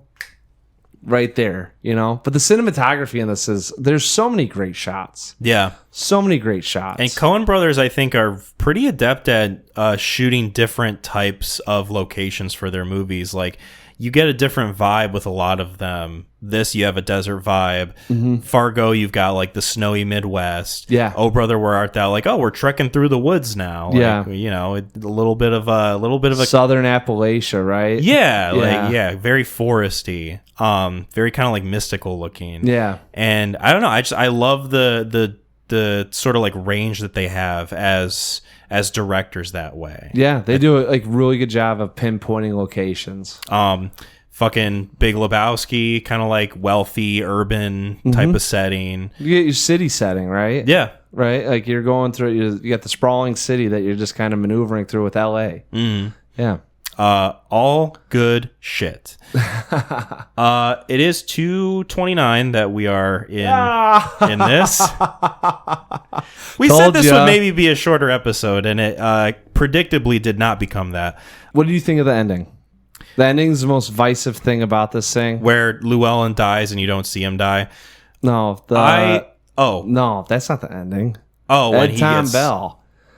Oh, him telling the dreams. Yeah, that's the ending. I loved it. I think it's very appropriate for not only his character but just like the movie as it goes along, because his first dream where he talks about how he lost some money that his dad gave him, I think was just obviously indicative of like kind of the plot of this movie, where like money was lost and right. There's just like no meaning to it really. Yeah. Yes. And the second dream where he talks about his dad carrying the fire and like setting up a camp for him, I think was like more so him confronting his own mortality and how his dad, who has since passed, has sort of like set a place for him, and he will soon after his retirement and incoming passing will meet him at that camp spot in a more spiritual sense. It's kind of like how in the Bible, I think Jesus mentions, if you find your way in heaven, I will have prepared a place for you. And that's kind of, that evokes that feeling, at least for me. I'm sure people have different interpretations of it, but that's sort of what I got. Nice. Yeah. What about you? I think when you're talking about like a tight thriller like this is, I think that there is some confliction with it. I used to be like, it's meh. I've really come to enjoy the ending like more now, and I really like that metaphorical or the analogy of what he's going with, taken away from being in his perspective. I've always viewed it as a symbolism of hope, Yeah. And I feel like I've always thought it was more of hope escaping. It's that sense of dread as riding along together. We were both carrying the fire, and all of a sudden now I'm chasing that fire. It's the fleeting escape of the hope of the world coming back to where it used to be. Yeah. And I don't know necessarily like when you've reached that point. I'm kind of with you though. I do like the little bit of sense of mortality in that. I like how you've looked into it. I enjoy that. Didn't necessarily think about it in that way, but I appreciate it. The first one I've been dismissive of. I never even pay attention to that first one, but I think that's but that's why I like the Coen brothers writing too. Mm-hmm. They do attach some of these things where, hey, the nonsense, like you were paying attention to this morning, like, hey, it's gone, right? And I do like the second one too, because if it plays on with fate, maybe that's ultimately where, Ed Tom wasn't taken by Chigurh. They never crossed paths. They were kind of the good and the evil in the film, and maybe if Chigurh meets you, it's obviously bad, and since he didn't meet him and didn't come to him, maybe he's getting to that spot. We should talk about the part of the movie where Anton, it's the last scene with Anton, and he gets in the car crash. Yeah. So I feel like we would regret not talking about that. I'm glad you brought that up, because we've talked about the supernatural force. And how throughout the whole movie, Anton views himself as like this specter, this ghost who's sort of in control of everything, and just knows the path that he's going on at all times. Yeah. And then to have it sort of like subverted and cut off with this literal getting cut off and like T-boned in a car. Yeah. And like him being injured to the point where his arm is broken. That's a fucking bone. Yeah, right.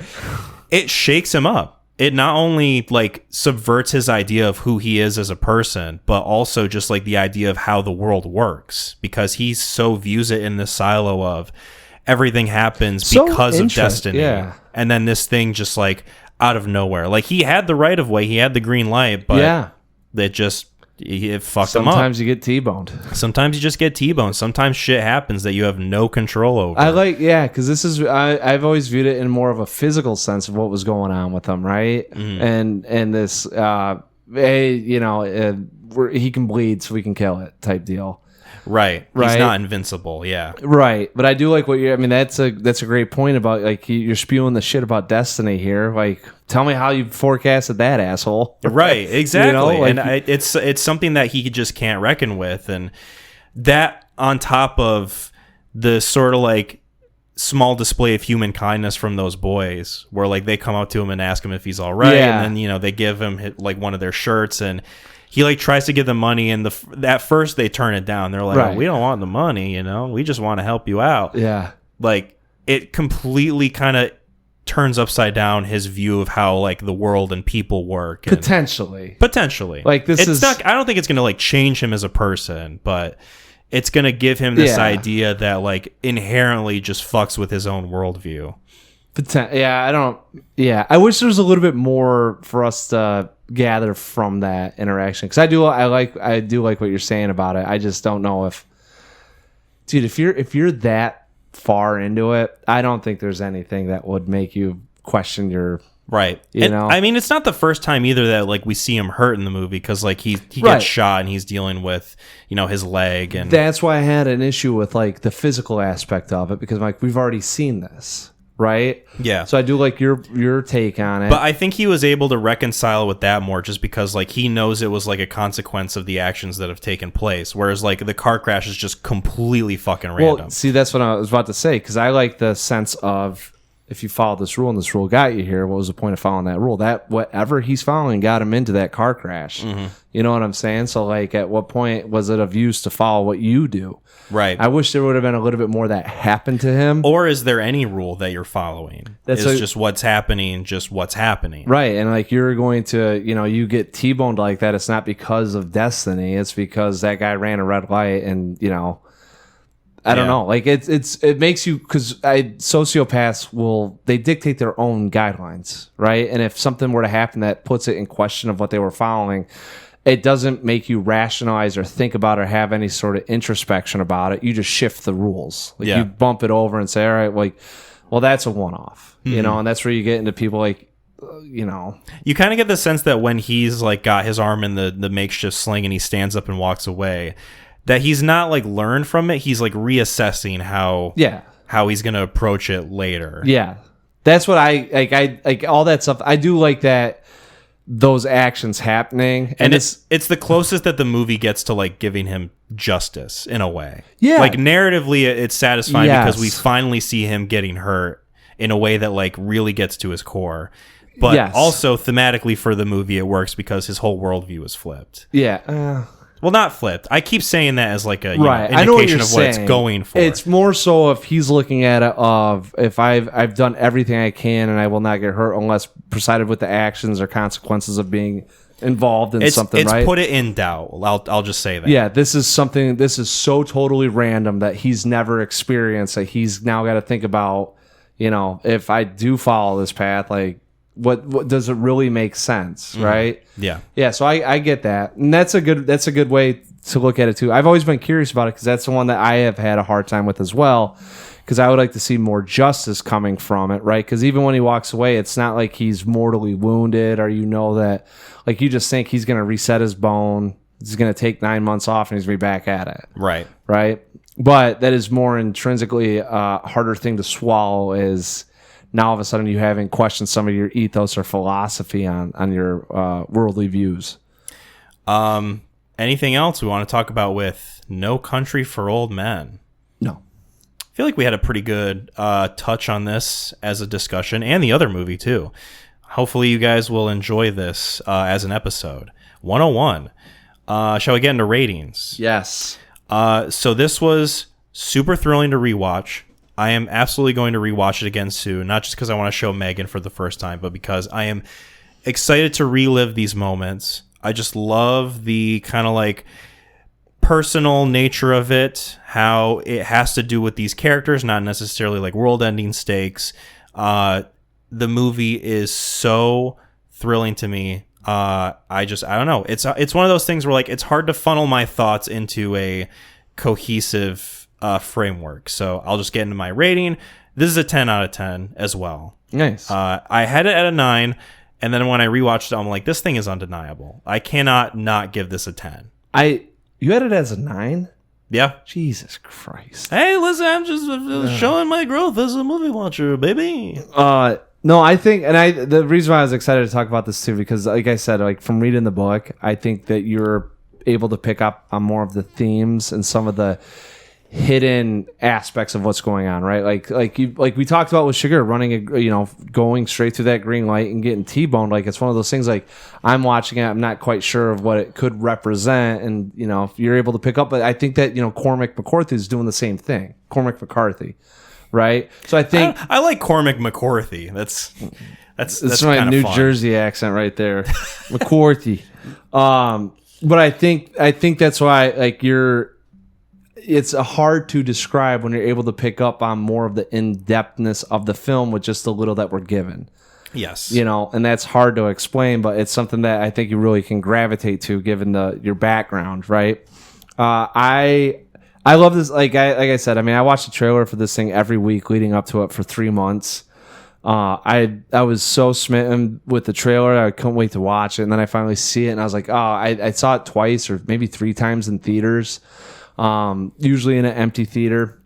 We had the Oscar stuff leading up to it. Like I love the characters. I love how, and really I didn't really get it until now about how unconventional this is. The cat and mouse aspect of it. It's a very simple premise of you've got a satchel of cash, get away. Mm-hmm. And just to be able to rope in a bunch of different ideas and thoughts or philosophy into this and really having it elevated. I mean, shit. Dark Knight was right around this time too, wasn't it? Was it a year after this? Dark Knight was a year after, and it's funny that you mentioned that because Heath Ledger almost played Llewellyn Moss in this movie, but he turned it down to spend time with his daughter. Yeah, I told you that fucked him up, man. That whole situation with whoever his ex-wife was. Anyways, not going on that, and I won't rate that out. Maybe for another time. Yeah, maybe for another time. Yeah. Anyways, like the sound design, the location of this thing, the mustache by Josh Brolin, like the performances. Great mustache movies, both of these. You said that, and I pulled up the synopsis on this to read this, and it's his picture right there, and he's looking off, and I'm like, dude, how are we not talking about this one? Yeah. But anyways, no, this is a 10 out of 10. This thing's absolutely phenomenal, and I don't think it will let you down. I have a question before we get into your recommendation. Okay. And I don't even know if this is a question that we should even ask, but I'm going to ask it anyway. Which do you like more? Oh, come on. This once again, when you say 1A, 1B, this is No Country's number 1, and like just slightly below it is There Will Be Blood. And I think the reason why I like it is because both of them have very strong performances from totemic characters, if you will, like all time, right? I do appreciate this one a little bit more in the pacing, the style, the cat and mouse aspect of it, and then There Will Be Blood. Both of these movies you can ponder, and both of these movies, when you talk about being a character study, or with this one just being a thriller, right? Mm-hmm. I think with this one being a thriller, but placing a little bit more emphasis on some of these greater themes provides it a little bit more of a talking point. And I know it came from a book, but like at the same token, they did such a great job adapting this thing. Yeah, 100%. Credit where credit's due. Yes. So that's where I sit with that. I think I'm kind of the inverse. Yeah. Sam would agree with you too. I would say I am more in the camp of There Will Be Blood. Obviously, No Country for Old Men to me is an undeniable movie. It would be in like my top 20. And top 20? Well, I got my list. Yeah. Maybe I'll go over them one day, but man, you might assault me. No, I think that Fateful Findings number 1. No comment. Yeah. I watched another one. God, I'm sure you did. A couple weeks ago. Twisted Pair. Also, another 10 out of 10 movie. Believe it or not. Yeah. No, what I was going to say is I love No Country for Old Men. I think the reason why There Will Be Blood etches it out for me is just the investment of the character. I enjoy a very well-written character study because I feel like we don't get them as much. And I feel as though the performance from Daniel Day-Lewis is so undeniable. And I will say, to No Country for Old Men's credit, I think to me that's more a consistent film. Whereas There Will Be Blood, to me, the ending of it just hits so hard, and it concludes in a way that leaves me feeling a way that not a lot of movies make me feel. It's so satisfying. It's so perfect. In my opinion, it like caps off the movie perfectly. It all leads in very well. Yeah. And I don't know. That's where I am at. So it's kind of funny. You and I are on slightly different sides of the same coin. Yeah. I would say both of them, like, I think if No Country had a little bit stronger of an ending, because they do take it from the book, and I think if it had a little bit of a stronger ending, it'd be more stapled, and I think that's because of that. But like, it's an interesting question. So you have not a lot of character studies, right? And the ones that are done aren't usually that great. So when you see a good one, it stands out from the rest. You can have like real shit ones. Yeah, but I would also like, the other question then is that we have so many thrillers. Doesn't it also like you have to applaud when a good one sticks out because of how much other shit's in there? 1000%. Right, like and that's where we talk about with the I'm gonna call them brother films. But yeah, because I like, the reason why I do that too, I mean, I only jest, but like, these things are so tight to me, and like, it's just crazy that they came out within a month, you know, and like, if we were to run into film critics, I would almost assuredly guarantee if one picks another, it is small things here and there. Yeah. These movies are so close together. Like, it's the scene in SpongeBob where he lifts the shirt up and him and Squidward are attached to the hip. Yeah, like, that's how I view these films. Yes, and that's why. And I don't ever knock anyone, because like, if you were like, you know, There Will Be Blood, or you know, No Country, and like The Dark Knight, I'd be like, come on. What are we fighting here? Like, what's happening? Right? Yeah. There's a little bit more of a gap between. Yeah. This thing those. is the two films here are so well respected. Like, if like, you know, and that's on me and Sam. Like, I actually get into fights with him about Fighter versus Warrior, but that'll be a different day. Oh, I haven't seen Warrior. I've seen Fighter. I watched it for the first time this past year. Yeah. Actually. Yeah. Pretty good movie. I love it. I mean, it's not like a 10 out of 10 for me, but like that, and then you have Warrior that pops off, and you know, and that one I'm like, oh, these two are so far apart. But these ones right here, like, you have to respect how good it is. People are like, hey. Yeah, game recognized game. Yeah, exactly. It's like the scene in Predator where they like lock hands. Yes. Like just the biceps. Yes. Absolutely bulging from these two movies. Yeah. Have you seen Predator? Yeah, I've seen Predator. Okay. Saw it like year and a half ago for the first time. Maybe. Oh, really? I went through and I've seen all the Predators, all the Aliens, all the Terminators. So I've dived deep into a lot of like the 80s and 90s franchise guy films or whatever. Yeah. So yes, would love to talk about those franchises sometime, but not the episode to do that. Cool. Well, before we wrap up this episode, one more bit of business. You get to make a recommendation.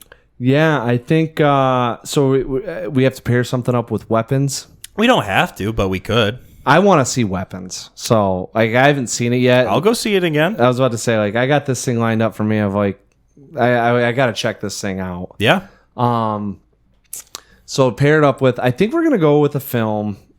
I've kind of struggled here too, because I pull up these 80 films that I haven't think that you've seen, and then you're like, oh, I've seen them. So sometimes I surprise you. Yes, I am gonna go with. I've heard this movie talked a little bit about. I have not seen it. I'm very interested. It's almost like another kind of case study or character study. It's called The Captain. I have not seen this movie. Sounds like a very, I don't want to say generic title, but it's not ringing any bells of familiarity. Do you want me to read off the...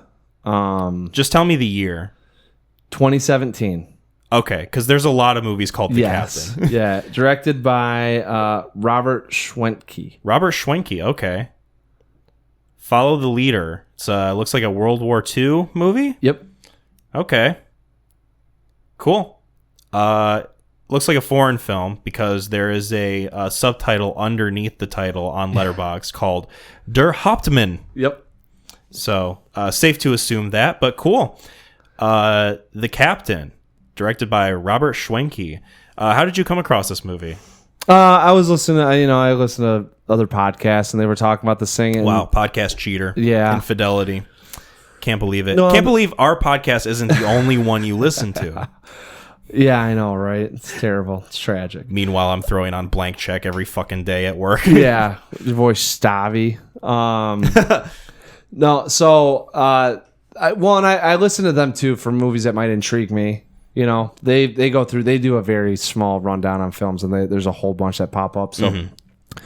But every time there's always one that kind of grabs my attention. You know, Let's Start a Cult was one of them that kind of grabbed my attention, and that did not work out. So this one, though, felt more up my alley and feels way more up your alley. Okay.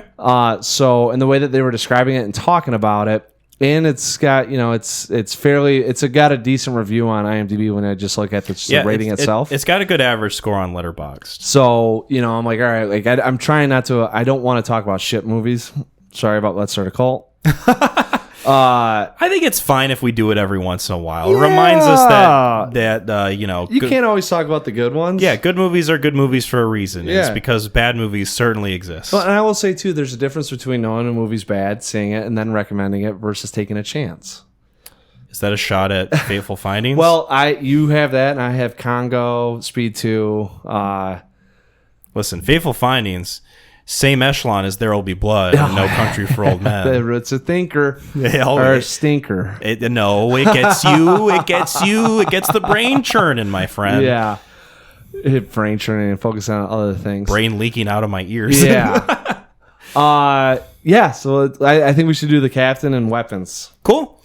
Awesome. That settles it for episode 102. So be sure to watch The Captain and Weapons so you guys don't get spoiled for that. Thank you guys so much for listening to episode 101 of the Neon Crew podcast. You can find us on YouTube, Spotify, and Apple Podcasts. Be sure to subscribe to the YouTube channel and give us some 5-star ratings on Spotify and Apple Podcasts if you haven't already. Check out our Etsy page. We got some merch. It's hot as fuck in Michigan, so you'll maybe want to get a t-shirt, or if you want to save up, get a crew neck. I still have some healthy supplies that I dug up, have in my storage. So if you want to get a hold of me for one of those, be sure to shoot me a message or order online. Check out our social medias. We got YouTube, Facebook, and Instagram. Try to post on there whenever I can. Been pretty consistent about it. I think at least a little bit. Check out Gideon's page, who does our music, and check out Lauren's page, who does our artwork. You can find links to their profiles in the description below. McLean, what do we say? What do we say when we're wrapping up? When we are the third revelation? WWTHD. Bye, everyone.